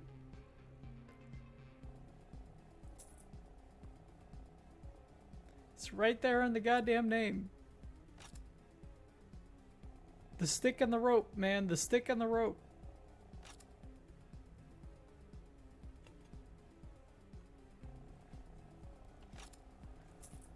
Honestly, all this like gory atmosphere and oppressive graphics here with like the super metal style and everything, it's making me think a lot about Darkseid. Yeah? Do you ever play Darkseid? No, I have no clue what that is, but it sounds cool. So we were talking before about infuriating adventure point-and-click games. Uh-huh. It is one of those, and it's one of the classic point-and-click horror adventure games in... and its most infamous aspect is that it was, like the art... Okay, so the main gimmick of the game is that there are two dimensions that you play in, and you play whatever you do in the overworld affects the dark world. Right. The entirety of the dark world was designed by H.R. Giger, and like his art holds up in relatively close to this kind of style. That's interesting. Yeah, like in pixel forms, you are walking through an H.R. Giger art book.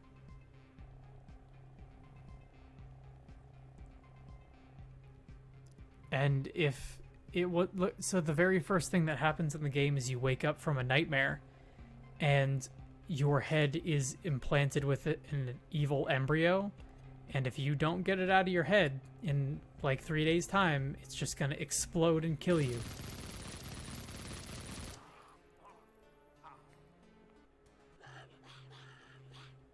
I'm having a hard time with this level. I mean, the floor fell out that time, so that sucked. Yeah. And it wasn't really your fault either.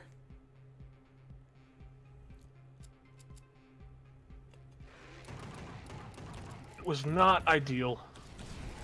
Darkseid is one of those games that, first of all, it got a sequel, which is incredible. Darkseid... Now hold that thought. Hold that thought. Mm-hmm. Is the sequel incredible, or is it incredible that it got a sequel? It's incredible that it got a sequel. Darkseid is a bad game with a lot of really cool art.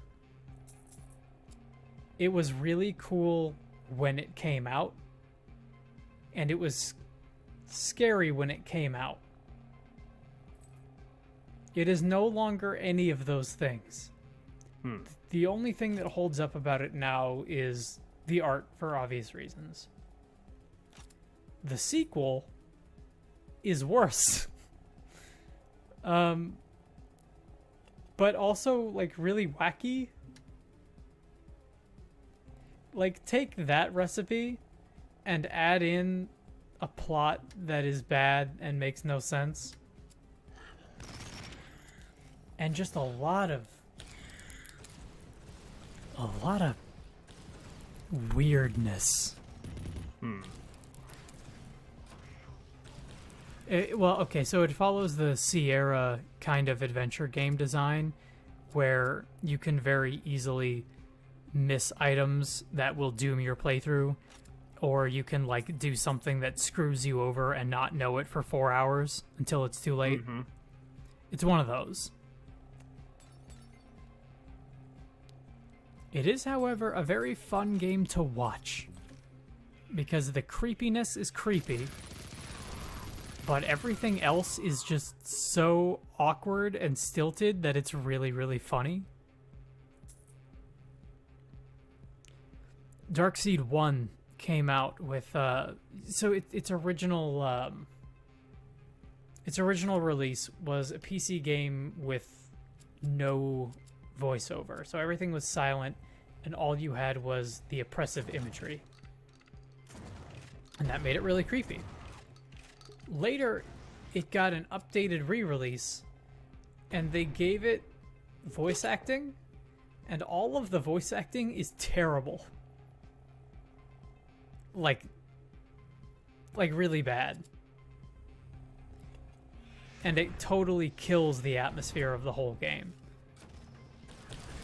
Darkseid 2 never had a version without voice acting. And its voice acting was also bad, but more technically competent. Just like very silly. Almost like it misses the point. Very much so.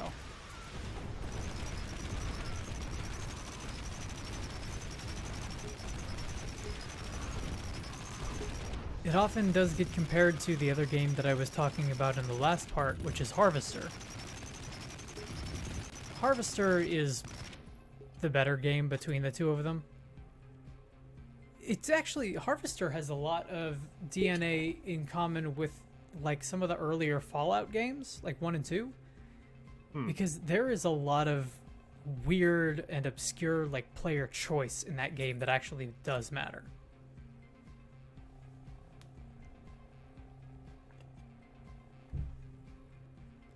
And I would say that I think we should try to make time to play a bunch of weird, crappy point-and-click games. That'd be a lot of fun. I want to play those Indiana Jones games. I don't know, I make no promises about finishing them, especially without like a walkthrough. But I will play those games. And yeah, I think we should play Harvester at least, because Harvester is... Like I said, at one point, that was one of the most controversial games ever made, so... I think that alone is reason enough to play it. And it's Curses cool. your surroundings. Everything receives double damage, even you.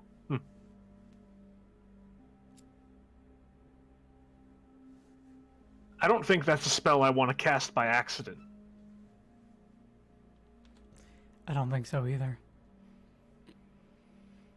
What I think I'm going to get instead is Storm Rage. Because that sounds like your classic BFG.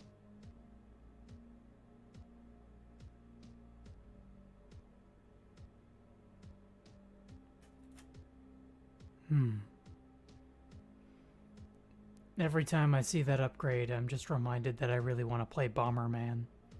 And I mean Bomberman 64. I want to play the bad one that people don't like.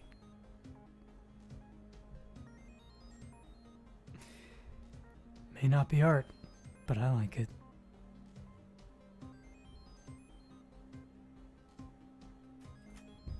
Man, I'm getting fucking huge. Yeah, I imagine. How many levels do The we have? Shores of Hell. 2 more. One of them is a boss level. We're Okay. almost done. Get psyched. Get psyched!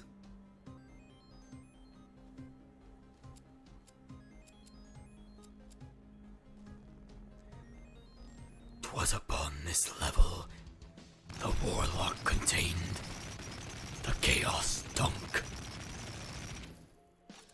Oh, it's like a BFG shot, but it spawns on me and doesn't move. That's interesting. I like that. So it's more like a turret. What was that? What's that weird glitching going on with your character there? You see that? No, I don't. Look at the bottom of your screen when you move. Oh, yeah. I noticed that during the first stream, but I didn't want to point it out, because it ruins the experience a little bit. I never noticed that until this moment. And I'm glad. I'm glad we were able to make it through this much of the game without it being pointed out. Oh, that's effective. I mean,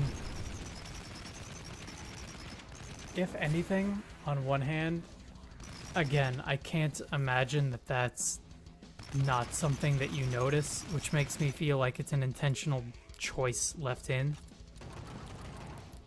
But on the other hand, I also commend the game design for, like, the fact that I didn't notice it until now means that I've been, like, looking pretty much at the action instead of what's going around. Mm-hmm. You've been looking elsewhere. as a spectator, I've been looking at what they intend for me to look at as the player, which I imagine goes doubly for you.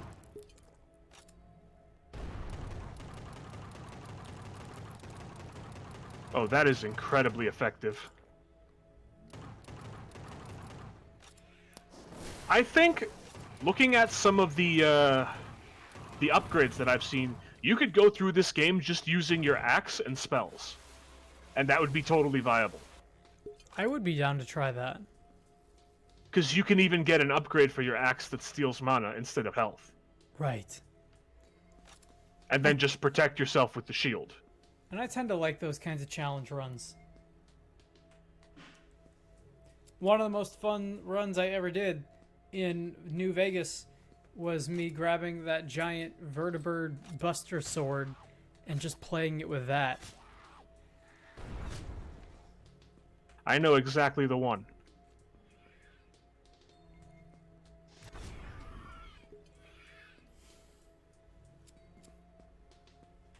I never did look for a mod that would just allow me to use the FF7 Buster Sword instead. Oh, but I'm sure there was one. Oh, I'm sure. No question. I'm sure that vertibird bladed sword has like a Clean Faces bikini mod out there. Mm-hmm.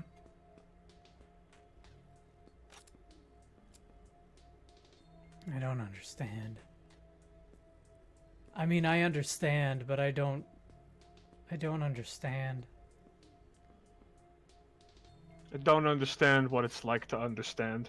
You know what I found out I today? do. Hmm? This has nothing to do with anything, but you know what I found out? What? I found out that there is a currently running like indoor theme park in Kuwait for Cartoon Network. Huh. And I was like, what? Why don't I have one of these? Yeah, why isn't it here? Why is it in Kuwait, huh? Why don't Are we I not have good one enough? of those? How come the best we get is that Cartoon Network hotel that I can't go to because it's like halfway across the country and also doesn't have any of the stuff that I like in it? Yeah, I was about to ask, is that theme park from, like, the good era? It's not even a theme park, it's a hotel. Oh, the theme park one, yes. It's from both. It's mostly, the rides I saw were a Powerpuff Girls Mojo Jojo roller coaster, a Ben 10 themed area, which I was never really into Ben 10, but I appreciate it. It's probably still good. There's some Adventure Time stuff in there. There's a lot of Adventure Time stuff in there. And there was specifically a Cartoon Network Classics shop, which was Johnny Bravo and Dexter's Lab and the good shit. And I'm like, motherfucker, am I gonna have to go to Kuwait? You just might. I just might. Because, like, I just might also have to go to that Cartoon Network hotel before it gets shut down. Won't be long now. No, probably not. And it's like...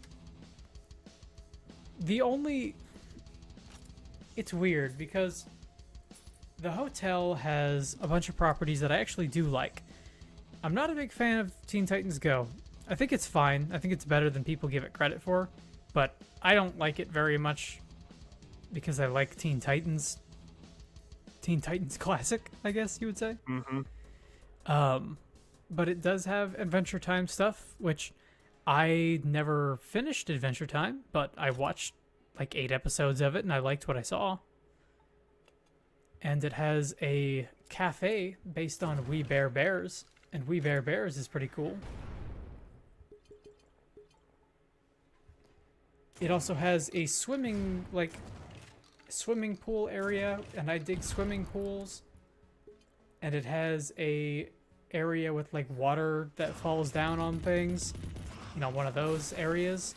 And that's based off the Powerpuff Girls. And yo, the Powerpuff Girls are great.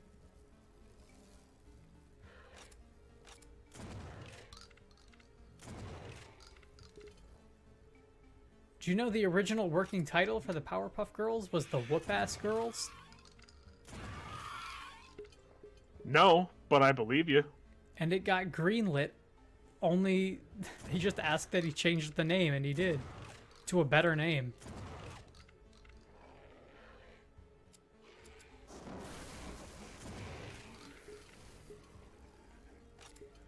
Did you know Family Guy also started out as a Cartoon Network,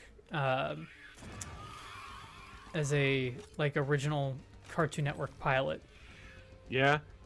And I do think I did know that. You might have seen it. It was, you know, Seth MacFarlane voicing the dog, and, like, I think the same type of thing for the guy.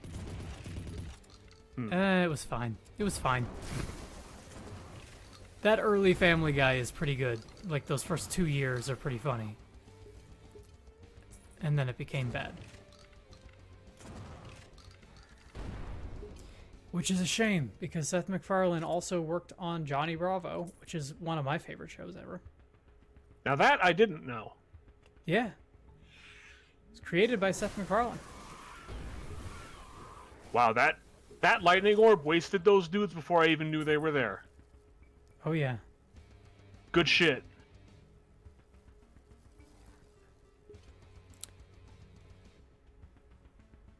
There's a point in Buffy where one of the characters becomes like a really powerful witch. And she toys around with the idea of like creating a little ball of sunlight that can just be tossed into like a vampire den like it's a grenade. Yeah. I like that a lot. That reminds me of a big set piece from Crackdown 2. Yeah. Which functioned on a very similar principle. I wish that game was better. Me too. I did have fun with it, but I think I would have liked the first game more. The first game is one of the greats, and I wish that they would just fucking put it on PC already. Fucking for real.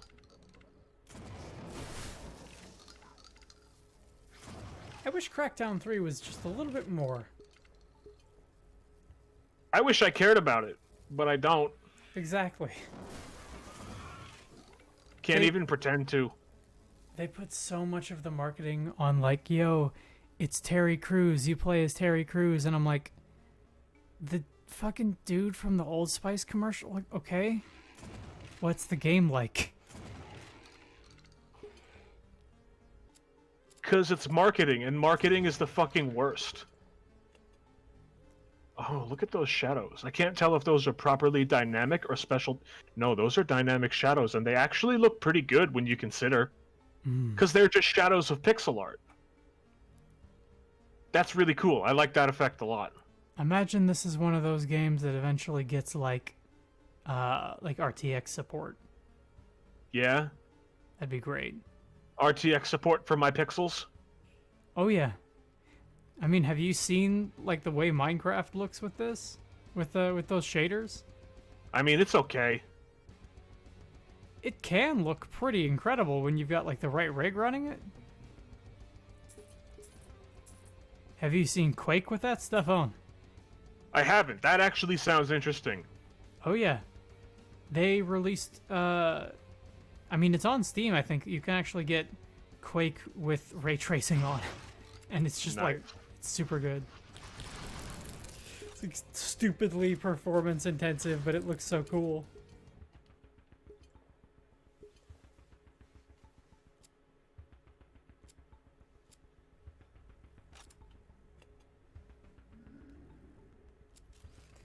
And I'm just sitting here like, okay, but when are we gonna get a solid 60 frame rate though? When can that be the next jump? Those are usually the kinds of patches you get for Bethesda games. What do you mean? The kind of patches you get for Bethesda games are the kind of patches that break them. Hold on, we're both wrong. The kind of patches you get for Bethesda games are the kind of patches you don't get. What I meant to say is those are the kinds of mods you get for Bethesda games. There you go. I was gonna say, like, Bethesda will patch a game twice the year after it comes out, and each of the And make it patches will worse. break it. Yeah. The only time they ever remove, like, a bug is when it can be exploited to make it easier to not have to earn microtransactions. Which reminds me of a certain other company that I know of. That's right, I'm coming after you, Nintendo. Well, who are you thinking of? Because this could be anybody. Rockstar specifically.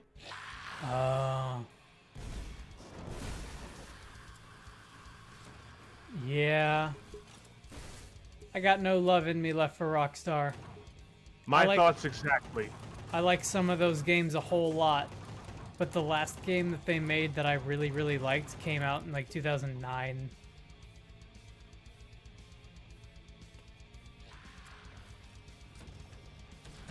Dude, GTA 5 is 7 years old. Can we just stop with San Andreas? Soundtrack's fucking going ham right now. I love it.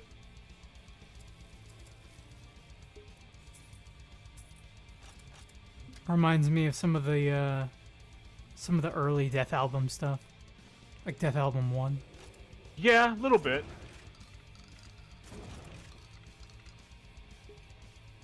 Like the later tracks on that album as it started to like get closer and closer to season finales. Yeah. I think the thing I might say is that it reminds me a little bit more of Galacticon. Haven't listened to that one. Galacticon is, well, I mean, it's well, you know what it is, though, right? Yeah, you told me about it. Yeah, for anybody who doesn't know, after Metalocalypse ended, Brendan Small, the creator, and pretty much one-man show of that whole operation, went on to make 2 more albums based off of, like, his own comic book, basically, that he was doing. And Galacticon 1 is like the story about an outer space superhero who basically, it's a lyric in the song is the faster he flies, the stronger he becomes. So it's all about him like rescuing his divorced wife, his divorced ex-wife from like this evil overlord in space who, you know, wants to take her for his own. Galacticon 2 is both a continuation of that, but is also the official continuation of Death Clock after the Doomstar Requiem ended. After the Doomstar Requiem, Galacticon 2 serves as both a direct sequel for Galacticon and that story, but the like subliminal text and like internal reading of the rest of the music on that album is meant to continue as an epilogue for Death Clock as a band. And you know what? That's a shame, because Galacticon 1 is pretty good. And Galacticon 2 has like 2 good albums, like 2 good tracks on it.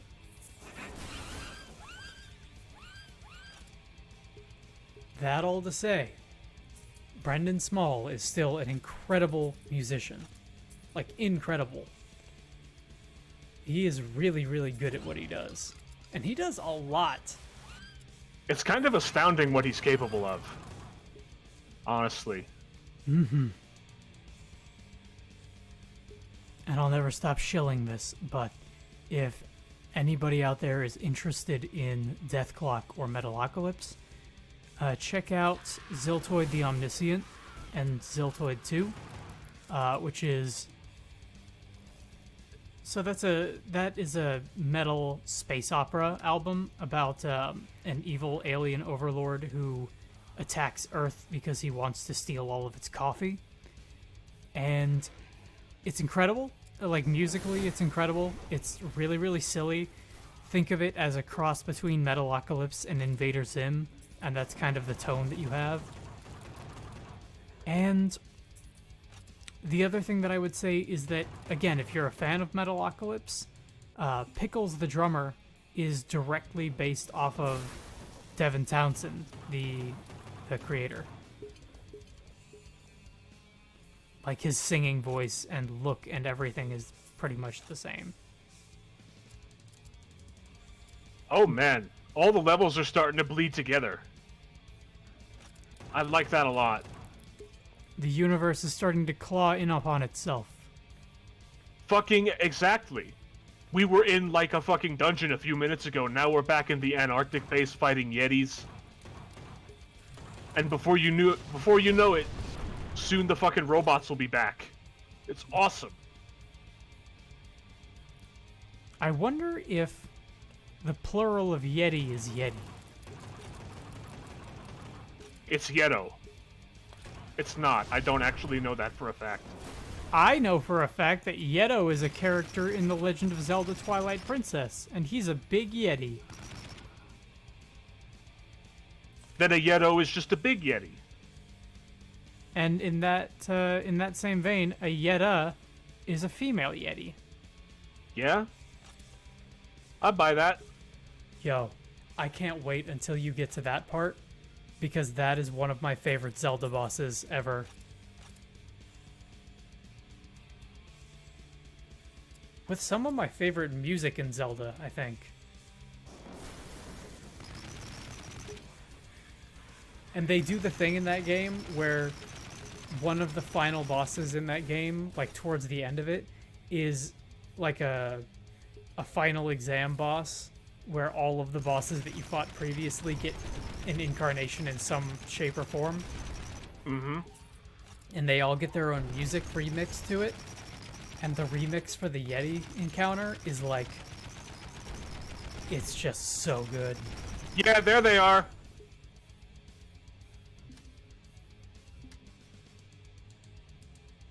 Switch it up. Oh, wow.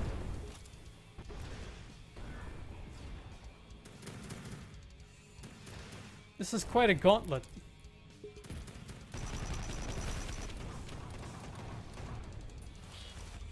Fucking pre-boss rush.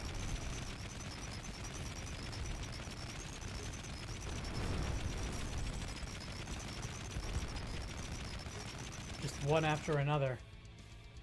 One after another. They just keep coming and they don't stop coming.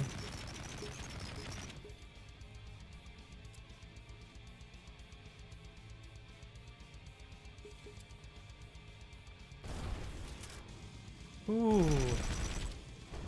I like that. I like those shoulder cannons. How very Predator of you.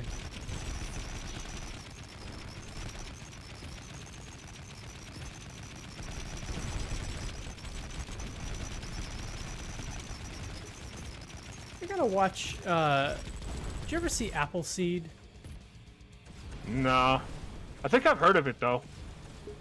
I remember watching it, but I don't remember anything about it other than it had a lot of really cool, really prettily animated mech.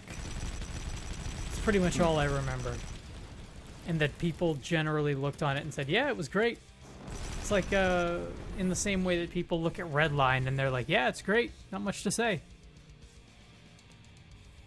It's just good. It's just good. It's relatively simple, relatively short. Is everything it needs to be, does everything it needs to do.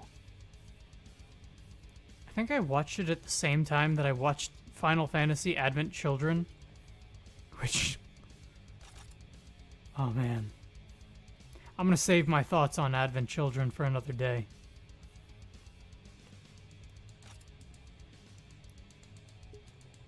Except for one. Yo, if you go back and watch that movie now, it doesn't look so good. I mean, it looks good in some parts, but every time that they're like, hey, check out this CGI hair, you're like, oh no. Why is Sephiroth's hair just spaghetti? Oh no. Shall I give you despair? I believe in... No.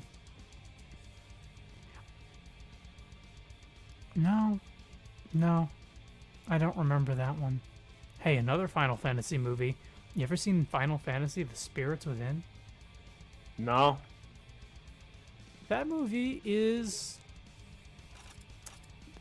I think I could probably sum up that movie by saying at the time it was a technological it was an advancement. And everything, and that was the only thing that it was, and it now looks unimpressive, so it's pretty much nothing. It's one of those movies that gets like kind of unfairly commonly put on, oh, the worst movies ever lists, you know? Mm-hmm. Like with Biodome, with Pauly Shore, and it's like, dude, no. These are bad movies, but they are not the worst ever. But I remember watching Spirits Within and thinking it was okay. There was some stuff in that movie that seemed like it was trying to figure things out. I believe Steve Buscemi is in that movie. That's pretty good. I'm always down for some Buscemi. All right, it's time to face the Lord of Hell. Oh, yeah? Yeah. Go Get face psyched. Skull Lord, Lord of the Skulls.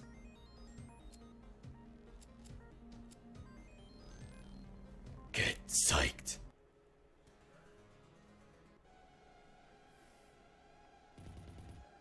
He's just a little demon. Oh my god.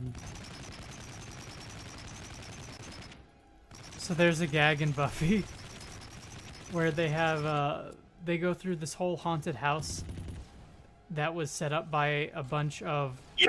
Oh, shut up! Turbo Satan! He's Oh. Turbo Satan! I don't see it yet. There's Turbo Satan. Fuck yes! The master of all evil. I'm gonna go ahead and say that I really appreciate that his name is one word and not Turbo Satan. The fact that it's Turbo Satan is way cooler.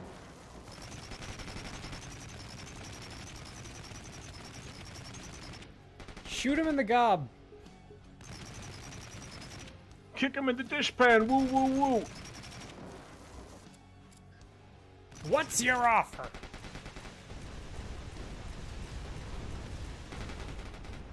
Yeah, you're just laying into him.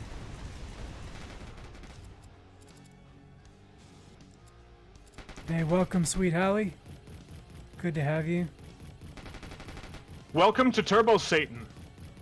Welcome to not quite yet the Lord of Hell. Yeah, no, I would say this is phase 2 of 3. And here we go. I was almost gonna say, what if it's like phase 2 of 8? Well, it's at least phase 2 of 4 now, because now he's injured Turbo Satan. The only thing injured is his pride.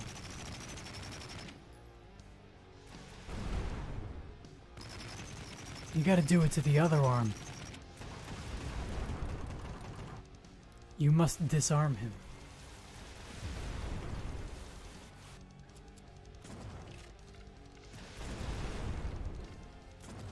While we're sitting here talking about metal and metal music, I am also going to say that there is a really, really good album out there by some of the members of Power Man 5000 called Darkness by SPF 1000.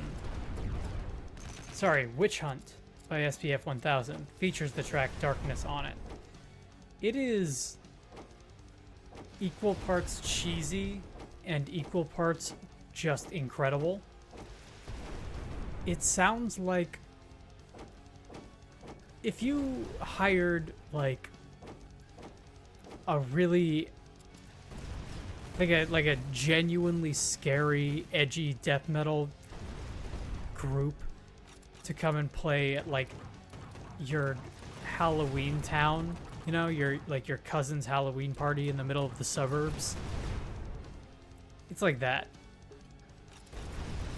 It is equal parts like shredding electric guitars and growling vocals and like kind of a Slipknot aesthetic mixed with like the sound of church bells and werewolves howling. Yeah, here we go. Here we go. He is What's he gonna be? What's he gonna be? Caco Devil. Oh my god, that is a Caco demon and a half. Please tell me he's gonna be 3D. I really want to get to the end of this boss fight and he's 3D.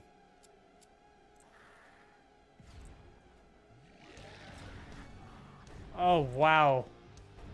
Listen to that Foley.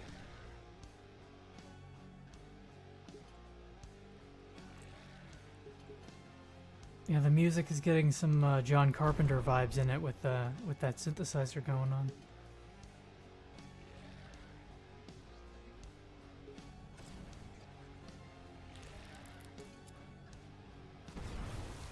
Ooh, try attack.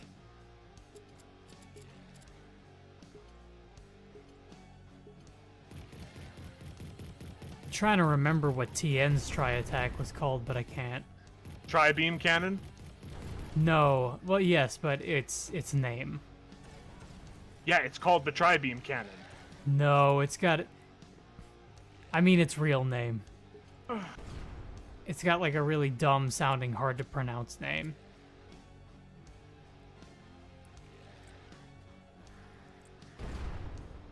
God, what was it called?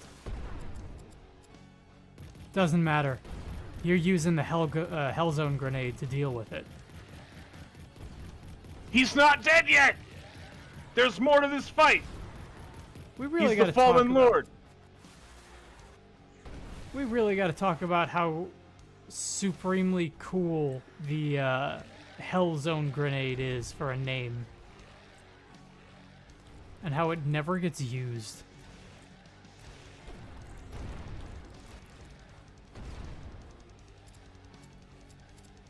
I want to say that DBZ had a couple of those.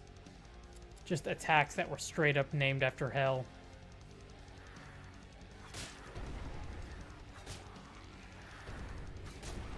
I feel like Vegeta might have had one at some point. Trouble here.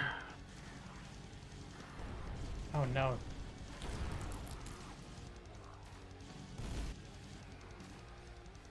I believe in you and your ability to get this done.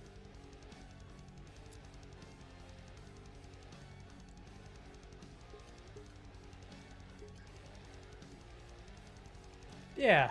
Well, there's, it's only a little bit of health, but at least it seems to be respawning. Which is necessary.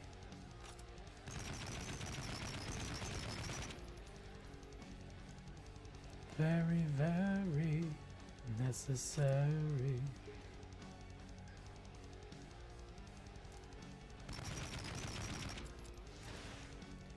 You just gotta mow him down with your super-powered rocket launcher. I think I'm dead. I don't think so. Yeah, I'm dead. No, I want to believe. I want to believe. Oh, no. I see what happened. It's kind of a bummer. Little bit. Little bit. But I believe you can do this.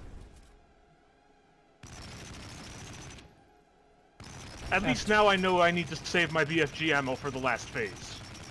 Yeah. I imagine if you shoot that guy in the face, he probably takes more damage, right? I don't know if hit zones are even a thing in this game.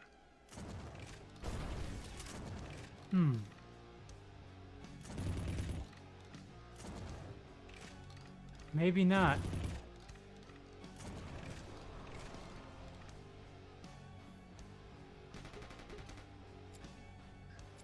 You're doing it, though. I'm trying. I mean, Turbo Satan only has so much juice. He's only got so much turbo in him.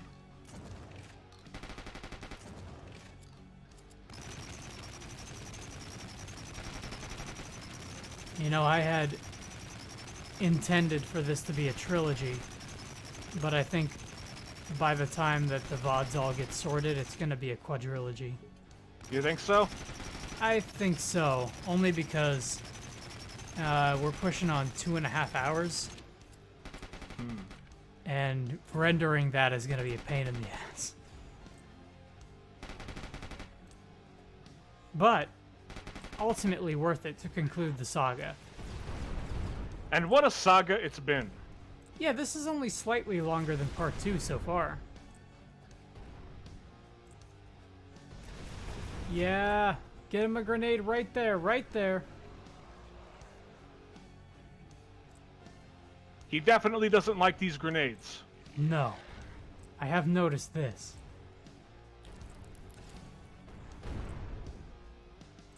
Just gotta fucking fastball him right down his gullet. Uh-oh.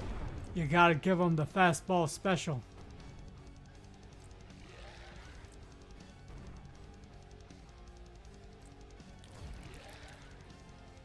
Ooh, did he shoot that out of your hand? I don't think so. Maybe it just blew up like really close to you. Kakuto. Oh, it's so dumb. The grenades deal more damage than the rockets. I would believe that.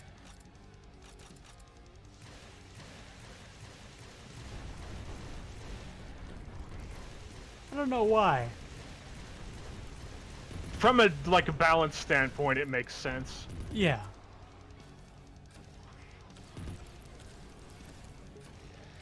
You know what? It makes sense from a wizardly standpoint, too. It's true. Less mechanics and working parts when it comes to a frag grenade. And it's more personal because you have to throw it. So you can inject more of your will into it. Yes. Unseen force lashed out before me.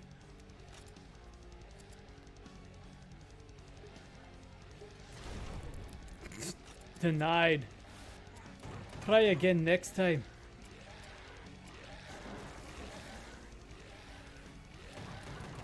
Yeah, yeah, yeah, yeah. That's all. It's just yeah.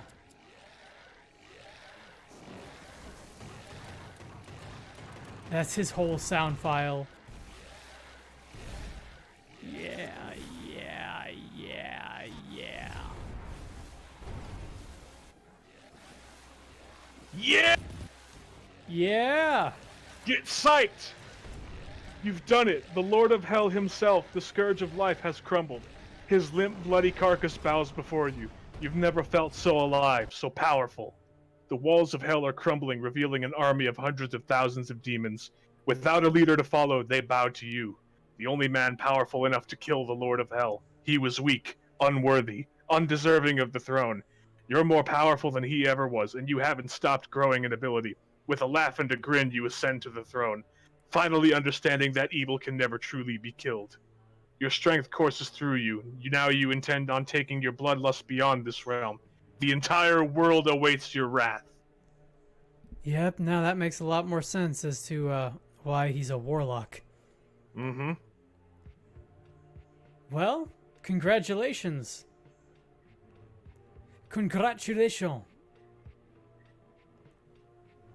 You do it. I do it. So yeah, take a look at this. Game director, producer, programmer, level designer, game designer. Instead of listing all of the game designers, like, oh, you have mocap artists, so-and-so, etc. Instead, you have, here's a person, here's everything they did. It's backwards. Luke Wilson, soundtrack designer. The actor? It's not, but... You wish. Yeah, he seems like an okay guy. I don't think he's done anything in like 10 years, but he's okay. I like that the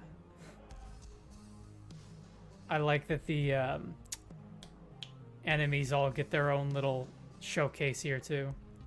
I know, it's great. I love that kind of shit.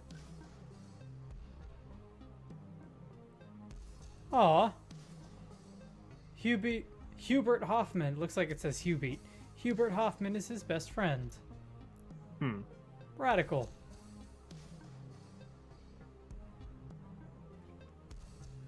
Luke Sleepwalker Wilson. It's kinda Luke nice. Sleepwalker. I like that. Unknown contributions to random issues. Nebor the Raving Madman. Ooh, listen to that. Listen to that sound font. That sounds like DBZ. Yeah, You hear those Bruce Falconer bells? I do. Bum, bum, bum, bum, bum, bum. Oh yeah, this was made for sure in FL Studio, which is not a bad thing. I recognize so many of these effects. It's awesome.